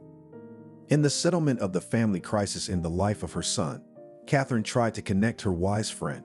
Explaining the situation to Anna, the woman asked her to at least talk to John because she hoped that her son would listen to her. However, the man, as soon as his mother's friend began to lecture him on the need to value family, abruptly interrupted the conversation and did not stand on ceremony. "Aunt Anna, I have always respected you. What's more, I almost consider you my kin, and I didn't expect you to meddle in your own business, especially since you're trying to persuade the wrong person. It would be easier for me to stay with Fianca, but she's stubborn." John even chuckled, realizing the ambiguity of the phrase, and then continued in earnest, "I hope you will not burden me with this topic again. Goodbye." Seeing that his mother was reacting negatively to Ginny, John left his things in his parents' apartment and went on a wild bender with his mistress. The son and his sassy companion occasionally still came to Catherine's apartment to spend the night, not having found or not wanting to look for a suitable long-term rental housing. The behavior of a smashing couple, which, not at all embarrassed by the elderly woman, indulged in entertainment, greatly upset her. Her mother dreamed that John would come to his senses and return to his lawful wife. But the days flew by, and the man seemed to have forgotten about the family. At the request of her friend, Anna decided to go the other way, to influence Fiona. The elderly woman repeated almost the same thing that told her daughter-in-law Catherine, but the positive result did not achieve. Fiona, tired of everything that was happening, simply asked, "Anna, I hear from all sides that my boys need a father. I realize that myself, but how do I get over myself?" Anna did not know how to answer this question. Thanking Fiona for her time and leaving gifts for the boys, she left, hugging the strong and proud woman. Fiona was very worried, not knowing how to break the news to her sons that she was going to divorce their father. All week, feeling ashamed of her lies, she told the boys that Dad was just on a business trip, but it was impossible to lie to the children all the time. John suddenly took over the problem. The next weekend, after hugging the boys, who missed him very much, he sat them all down on the couch in front of him, sat down in front of them in Turkish, and began to explain that there would soon be a change in their family. "I am parting with your mother and will live with Grandma Katia for the time being, but I will come to visit you, and we will play and have fun on weekends as before." Fiona, who had slumped into a nearby chair at the beginning of the conversation, had tears in her eyes when she saw how upset her children were. Her heart was ready to shake, and she almost ran up to John to tell him she was ready to try a fresh start. But the man continued his heartfelt speech, and the woman was numb with loathing. "I'll introduce you guys to Ginny. She's great. She used to go camping, and she knows her way around a computer game. You'll have fun with her." Fiona was ready to howl in pain and resentment, but her eldest son had avenged her. Oliver got up from the couch and took Justin's hand in his, who in turn took Kevin's. Oliver threw his father a dismissive nod. "We're most interesting with Mom." The boys, clinging to each other, left the room and went to the nursery. Fiona listened to John's reproaches through the veil of tears that still came to her eyes. "Hey, you managed to turn your sons against me. Are you happy now? I didn't even know you'd go this way. They'll be more interested in you." The woman had neither strength nor desire to justify herself, and she just quietly asked, "Check if you've got all your things, take them and go away. I don't want to see you." However, the man was in no hurry. He, in the break between work and entertainment with his mistress, found out that the main problem could be a mortgage apartment and reported almost already ex-wife. "You'll have to see me anyway. Of course, I said a lot of things offensive, but it's just on the nerves. Besides, first of all, I don't renounce my children.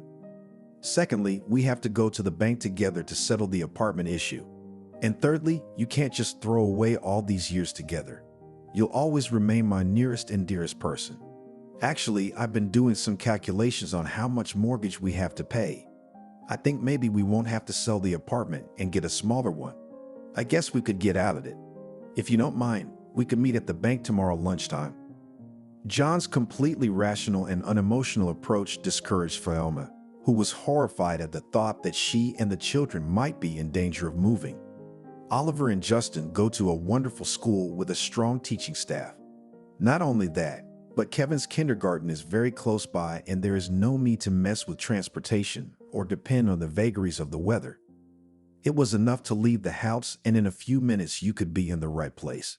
Thoughts whirled through Fiona's head and even her tears dried up. She needed to pull herself together and fight for the right to keep the apartment. If she went on principle and demanded to divide the property through the court, the result could be unpredictable. So the woman agreed to John's proposal. Everything went so routinely that Fiona even had a hope that the upcoming divorce proceedings will not affect the usual routine, because what to say most of the time with the boys she was engaged in. And John has long been approaching the role of Sunday father. The divorcing couple informed the bank, where they took out a mortgage, about the significant changes in their lives, and a nice girl consultant explained in detail all the options for resolving the situation.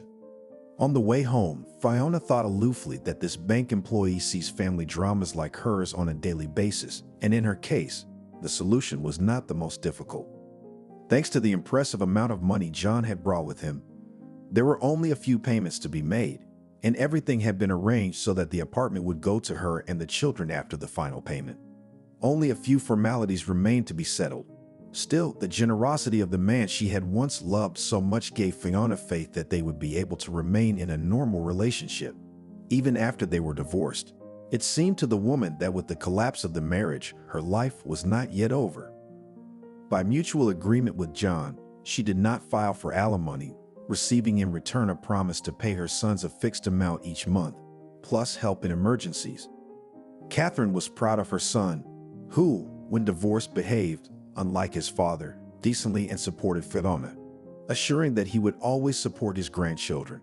It seemed that the participants of the family drama could be happy, but such a favorable resolution of the situation did not suit one single woman. The money stream from John gradually began to chalk up. For the first few months, he fulfilled his promises with more than enough, but then on one pretext or another, he began to reduce the amount. Although Fiona was not lavish and got a job in an atelier, as she was now short of money with her sons. Fortunately, her grandmother did not forget about the children, and Alice and Michael constantly tried to help. The children had somehow grown up overnight, and even the youngest son began to treat purchases more wisely. Kevin now walked calmly past the cookery shop, where he loved to go almost daily for tasty puff pastries, and reasoned, Mom's baking is 100 times better.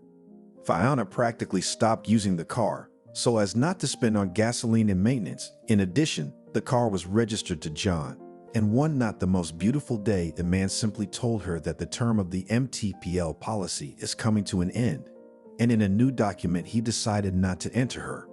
I thought, you've got nowhere to go. Everything is nearby, so the car would be idle, and I'd have to take public transportation or beg my mom for a car. Fiona did not even argue, and realizing that the man is not even going to meet with the children, just handed her ex-husband the set of the car. All the same, the car now for her has become an unacceptable luxury. The boys, who missed their father, saw him less and less often. Usually they talked to him on the phone, but gradually the length of the calls decreased. Fiona noticed that about 6 months after she divorced John, the children almost stopped asking about him. Her eldest son tried to take on the role of head of the household altogether. Oliver started walking the neighbor's dog and brought the small amount the old lady had rewarded him with to his mother. Fiona, of course, tried to return the money to the neighbor, but she refused flatly. "Baby, Oliver's growing up to be a real man. He worked hard for you. He helped me out and earned that money by his own labor, and you're hurting him. Listen to me and buy everyone something nice." Fiona left with nothing, but she asked Oliver to consult with her before he got involved in any projects. The woman suspected that the real reason her ex-husband's income had dwindled was the influence of the separated woman, and she was not wrong. Shortly after they divorced, John married Jeannie, who had managed to go from mistress to lawful wife. The woman immediately after the marriage said to her now legal husband that it is silly to wander around in rented corners if he has a share in his mother's apartment. "You're a fool, John. Imagine how much money we'd save if we lived with your mother on a permanent basis, especially since you have every right to do so. And me, as your lawfully wedded wife too. Besides, I'm sick of living in other people's bed and breakfast. And I would also adjust the amount of money that you, as an honest, wonderful father, pay off your sons, adjust it to a much smaller side. Think about it. In the mortgage, you, of course, much more invested than the ex-wife, and in fact, she gave her the apartment. Isn't that a bit too much for her?" John tried to assert his right to manage the money he'd earned, but Jenny kept nagging at him. "Joan, understand, this isn't nobility anymore. It's just plain stupidity.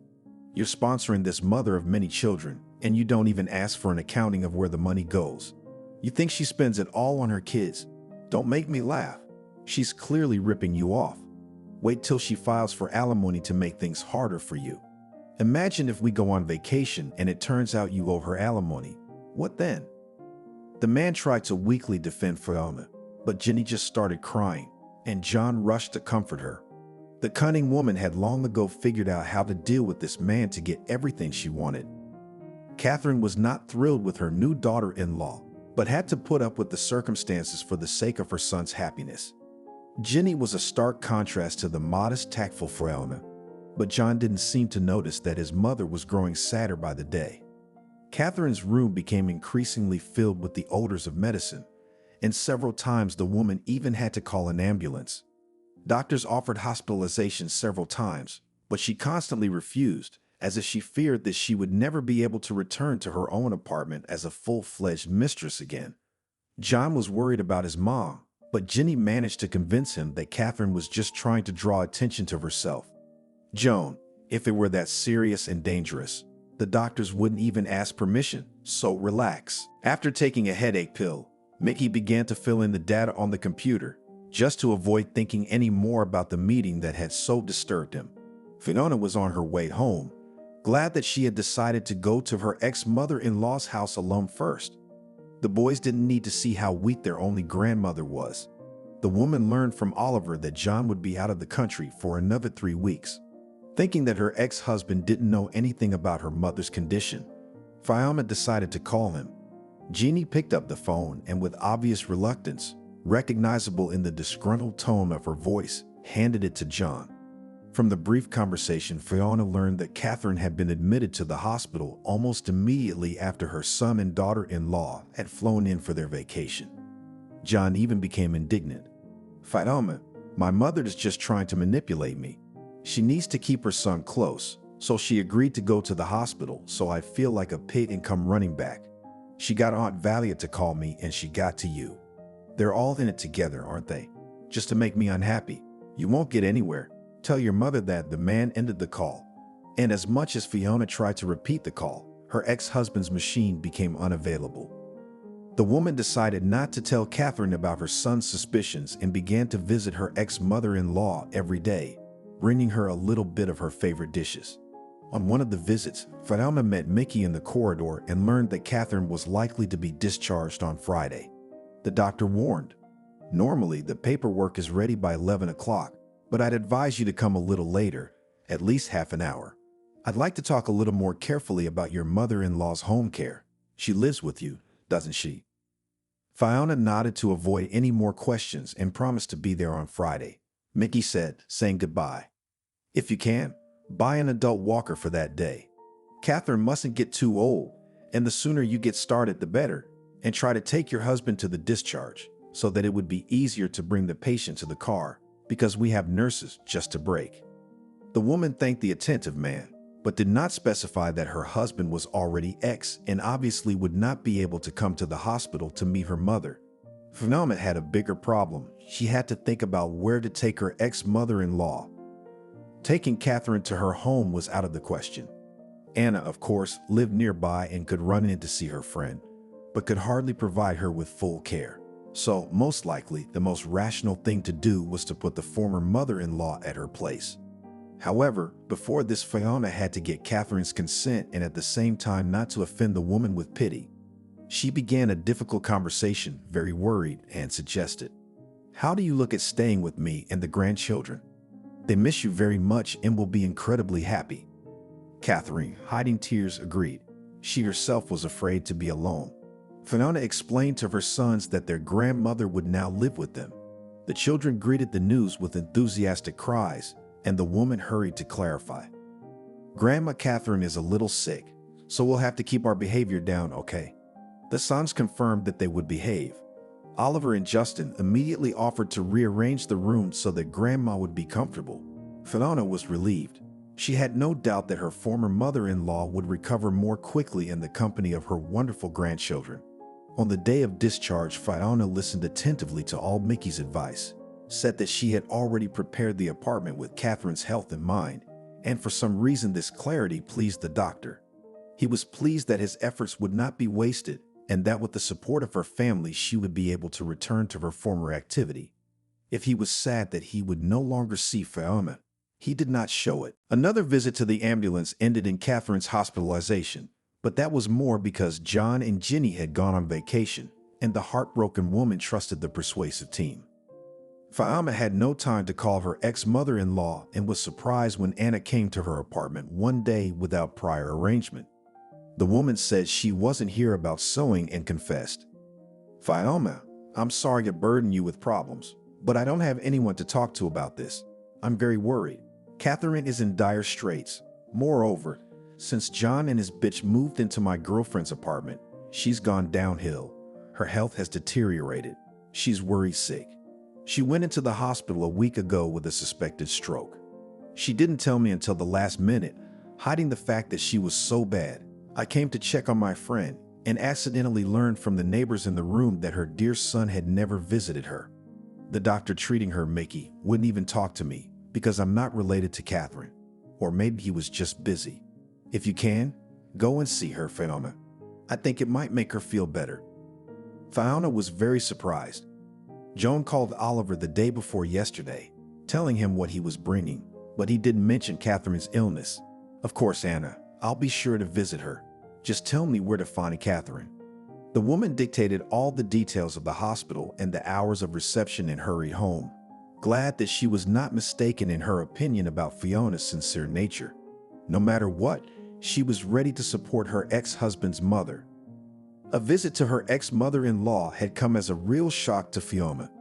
Always so well-groomed and trim, Catherine looked clearly unhealthy. Puffy face had a strange shade, and the eyes, so piercing before, completely lost their luster. The right hand did not obey the woman, and the corner of the mouth floated down, giving her face a mournful expression. Catherine tried to rise when she saw her visitor, but she was unable to do so. Fiona stroked her former mother-in-law's hand and asked calmly, as calmly as she could, "Why didn't you call me at once, Catherine?" Speech at the former mother-in-law became not too intelligible, but Fiona realized that she just did not want to bother her and assured, "Don't worry, everything is fine, no worries. I'll talk to your doctor and see if there's anything I need, and then I'll come and see you again." The doctor, when he found out that Fiona had come to find out about Catherine, began to sternly reprimand her. "I don't understand you relatives. A woman has been lying for a week, and only her friend, who is almost older than she is, came to see her.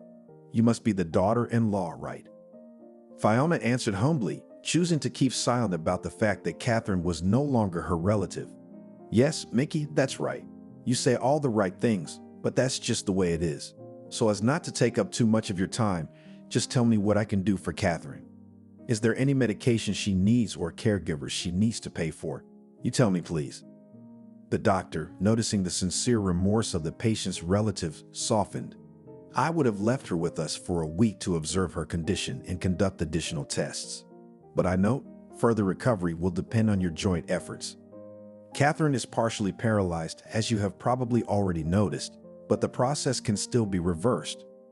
Massage, medication, and care of relatives have done wonders, so you should not despair.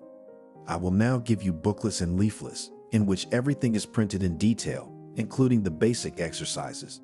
The man ran his eyes over the text of promotional materials, something crossed out, somewhere put exclamation marks in the margins, and handed the leaflets to Fiona. "Here you go. More detailed recommendations for medication support for the mother-in-law will be printed when she is discharged." Fiona thanked the doctor and worriedly placed the envelope on his desk. Mickey became very angry and except for throwing the envelope in the visitor's face. "Goodbye. And don't do that again, do you understand?" The woman had no choice but to apologize and leave. The doctor rubbed his suddenly collapsed head. Despite the fact that there were many patients and their relatives behaved very differently, Fiona had caught his eye, whether it was her gentleness or the fire in her eyes that appeared when he spoke of her mother-in-law's favorable prospects. A pleasant woman who didn't sway and listened attentively to recommendations was good for everyone. Besides, she was married to the patient's son, her grandchildren, who had come from school and picked up her brother from kindergarten on the way, and her faithful friend were already waiting for her in the apartment. With the help of a cab driver, who turned out to be a responsive man, Fiona managed to get her former mother-in-law to the familiar door without any problems. The old woman had no idea that her return from the hospital would turn into such a heartwarming celebration. The older boys boasted about their achievements in school, and the youngest, Kevin, showed a card for the spring holiday, and then, when he realized that the souvenir was supposed to be a surprise for his mother, was very embarrassed. Catherine's mood improved considerably in the merry bustle. A blush played on her cheeks, and she enjoyed watching Fiona, who was admiring her children. The woman took her sons to help her with the food, and Anna quietly reminded her friend of an old conversation she had had after meeting John's girlfriend. "You see, I was right when I tried to defend Fiona. She's got nothing but good qualities, and she's a great parent. Look at the helpers." Catherine only for a moment saddened, but then cheered up, confirming the rightness of her friend. "Yes, Anna, everything is so. I Fiona in general, scary to say, for the last week even more dear than my son became. How she took care of me. My roommates were jealous." After lunch, which was held in a pleasant atmosphere, Anna helped her friend to get settled in the room prepared for her, and Fiona ran to the drugstore to buy what was necessary for the care of the former mother-in-law. Taking on the care of Catherine, the woman realized that it would not be easy, but it was not the care that was harder, but the increased financial burden. Fiona quit her job, believing that she could earn about as much from private orders as she could from the atelier, but would be able to stay away from home for long periods of time. John, who had blocked his ex-wife's phone, did not answer his mother's calls. Each time after another failed conversation, Catherine became sad and irritable, but Fiona never once snapped at the helpless woman. She tirelessly cheered her up with a look, a smile, or grandchildren sent in time. Life flowed in a new direction. Catherine did not get tired of admiring the former daughter-in-law. Gradually, Fiona's care gave positive results. The former mother-in-law got stronger and began to move independently, and even the right hand recovered so much that it returned to almost all the functions. Her handwriting was still uneven, but Catherine did not let herself relax. She borrowed her grandchildren's unfinished penmanship and practiced as hard as she could, having a mock competition with little Kevin. A few weeks later, when visiting the polyclinic at her place of residence, the district doctor, an experienced woman, advised to continue rehabilitation in the same spirit. Catherine, I should suggest that you go to a sanatorium, but frankly, you don't even seem to need it. Fiona, who was accompanying Catherine, suddenly hesitated. The fact was that Mickey had mentioned something about sanatorium recovery and advised her not to turn down such an opportunity under any circumstances. She wanted her ex-mother-in-law to return to a full life, so Fiona asked for a trip.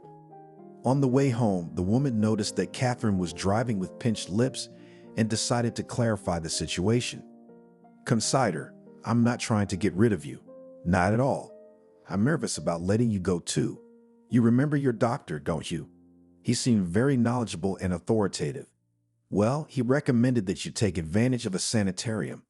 I'll ask Anna to keep you company. You'll see, it'll be good for you. Fiona took Anna as her accomplice, who agreed that the sanatorium was much better equipped. The woman was persuaded by a friend. Ekaterina, you don't even think about it.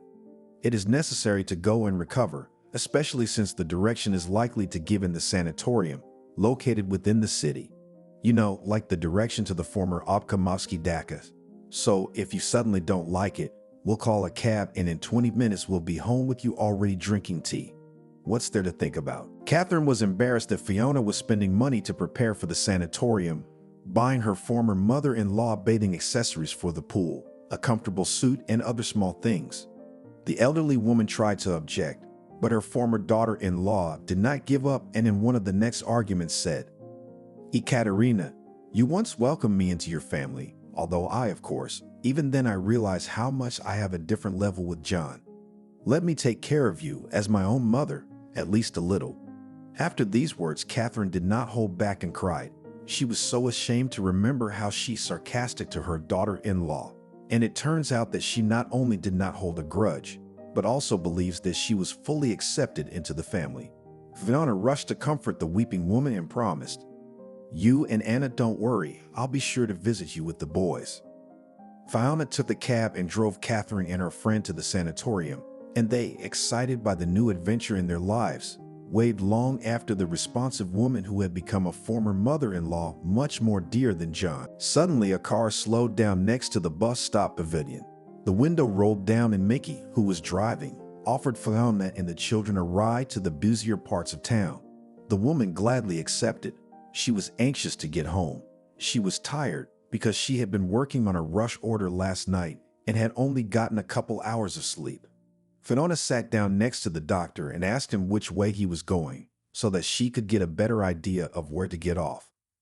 Mickey asked back to find out where the woman needed to go and excitedly informed her that he was on his way. Great, then I'll take you straight home. As hard as Fiona tried to stay awake, she dozed off and woke only when Oliver reached over from the back seat and touched her shoulder. Mom, wake up, we're here. Embarrassed, Fiona offered the kindly doctor money for gas money at least, but he flatly refused, explaining that he was on his way anyway. The closer approached Saturday, on which Fiona and her sons planned another trip to the sanatorium, the more the woman worried. The excitement was so strong that even her sister Alice, who had called, noticed it. Fiona was embarrassed to admit that her nervousness was due to the fact that she was likely to meet Mickey again. She liked the man very much, but the woman felt that she had absolutely nothing to hope for. Her ex-husband's words that no one would want her with 3 children came to mind. Fiona sadly noted that her sons were not really needed by their father, so it was naive to expect any warm feelings for them from a complete stranger. To Fiona's great surprise, when they met, Anna took a moment, when Catherine was busy with her grandchildren, to relay her conversation with Mickey. How our wonderful doctor tactfully asked why he had never seen her son around Catherine, but only you and the grandchildren. No offense, Fiona, but I told him that you and John had divorced, and he was as if he had been molded by his new wife and had forgotten everything about the world. You know, I think Mickey's got a real soft spot for you, so I'd advise you not to get lost. I know from the nurses here that he's been divorced a long time and has a reputation for not liking affairs. Maybe something good will come between you two. You both deserve to be happy, and personally, I'll be holding my fists up for your future happiness. Anna's revelation was stopped by Kevin, who ran up to his mother to show her an unusual yellow ladybug. Fiona didn't get to see Mickey on that visit, but a week later, he not only gave her and the boys a ride home, but asked her out on a date. Oliver, Justin, and Kevin, from whom the man had first asked permission, advised their mother to accept the invitation. The romance between the doctor and Fiona developed rapidly. The man didn't want to waste a single day and managed to convince the woman that he could be trusted. By the time it was time for Catherine and Anna to leave the sanatorium, he had managed to win the favor of Fiona's sons and even stayed overnight several times. The woman was happy, although she was concerned about how to communicate her new relationship to Catherine. Not that she had to give her former mother-in-law a report or justify herself, but still she felt some awkwardness. However, the worries were in vain. Shrewd friends immediately noticed that there was a mutual sympathy between the doctor and Fiona. Former mother-in-law regretted only that her son missed his own happiness and betrayed the family. Catherine regretted that his actions John burned all the bridges, and Fiona will not forgive him. However, after the sanatorium to go to the apartment of the former daughter-in-law woman flatly refused. "Thank you, my dear, for your care, for shelter, for affection. But it's time for me to know my honor. In guest, as they say, good, but at home is better." Catherine's return home was a surprise to both John and Jenny. The woman entered the living room, which had lost its tidy appearance because of the renovation that had begun, and asked, "Well, son, how are you doing here? You're renovating, aren't you? Well done. Why didn't you even ask me for advice, or are you now only interested in the opinion of your new wife?" The man said, "No, Ma, I just didn't want to bother you. The neighbors said that you are in a sanatorium and there probably were treatments or something like that. I was afraid I'd call at the wrong time." The older woman sighed and went to her room. She was uncomfortable listening to her favorite son's ridiculous excuses, and she admitted to herself that she missed the pleasant atmosphere in Fiona's apartment. Here, within her own walls, Catherine felt her loneliness especially acutely. A few days later in the evening, Fiona received a call from Mickey, who was on duty, informing her that an ambulance had recently taken Catherine to the hospital. The man asked the woman to come as soon as possible, saying that he couldn't say much over the phone. Asking her sons not to misbehave, the woman rushed to the meeting. The man met his beloved near the door and took her outside to report strange information. Catherine's condition was stabilized. They brought her in on time, but that's not the main thing I want to tell you. Fiona, it's not easy for me to tell you this, but I'm pretty sure that today's attacking your ex-mother-in-law was provoked by medications that are contraindicated for her. I asked her what she was taking, and she didn't say anything specific. She said she felt fine in the morning, but then she got worse in the afternoon.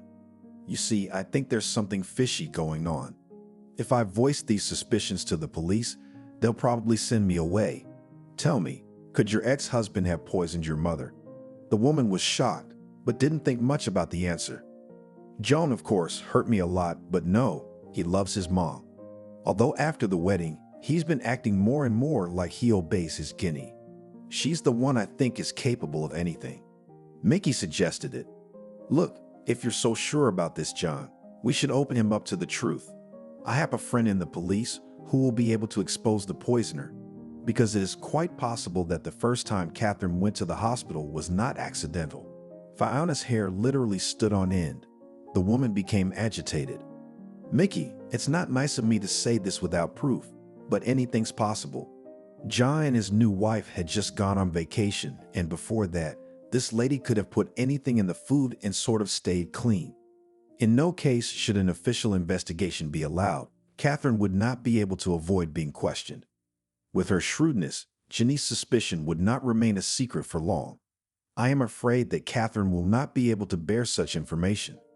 The doctor thought for a moment. It became clear to him that it would be necessary to involve an acquaintance to bypass the existing rules, and promising not to hurry, he said goodbye to Fiona and hurried back to duty. All night he thought about the delicate situation in which his favorite woman was indirectly involved, and in the morning he consulted with a policeman he knew, who suggested that he just informally talk to the suspect. The conversation produced a most unexpected result. Jeannie, in her husband's absence, had cleared her mother-in-law's apartment of all the valuables and cash that John had kept in a well-known hiding place. Fiona had heard about it from Mickey. A friend from the police station shared the news about the missing persons report with him. John had filed the report, it turned out, so she wasn't too surprised when her confused ex-husband showed up at her door. John reached out to kiss her, but the woman recoiled so much that the man even took offense. "Filana, why are you being so out of touch? I realize I made a mistake. Let's try to build our life again, for the sake of our boys, for the sake of my mom." Seeing the change in Fiona's face, John was confused for a moment. Of course, he did not expect his ex-wife's heart to melt like chocolate in the sun, but he still hoped for a more cordial welcome. The woman didn't even let him into the apartment. On the contrary, she fumbled for her keys on the coat rack without looking away. Fiona went out to her ex-husband in the entryway, slamming the door behind her, and only then spoke. "And which of your mistakes did you realize? When you cheated? When you forgot about your children and mom? Or when you brought a poisoner into the house? Fiona, you have to understand, I'm just crazy. Let's start from scratch." But the woman was adamant. "Joan, you helped me make a very important discovery once. You can't be disappointed in yourself. I was needed, in spite of everything you said. All I can do, and for Catherine in the first place, is to throw out all the food and drinks from her apartment and replace them with safe ones, so that your mother will not risk her health anymore." John agreed to help in this way as well, counting on the fact that during the cleanup he would be able to remind the woman of how good they were together. But things didn't go according to his plan. Mickey joined them, and Anna happily agreed to play with Fiona's sons. By the time Catherine was discharged, there was nothing left in the apartment to harm her, and John had given up on his attempts to get his ex-wife back. He filed for a dissolution of his marriage to Jenny in absentia. On his way out of the registry office, the man ran into Fiona and Mickey on the stairs and couldn't hold back his surprised exclamation. "Why are you doing here?" Fiona smiled softly and said that they were here to apply for marriage. John, not even trying to seem sincere, wished his ex-wife happiness and, turning abruptly, hurried to his car. The man sat for a long time without moving from his seat and speculating about the moment when his life turned in the wrong direction. Now only his mother was left next to him, before whom he was irredeemably guilty.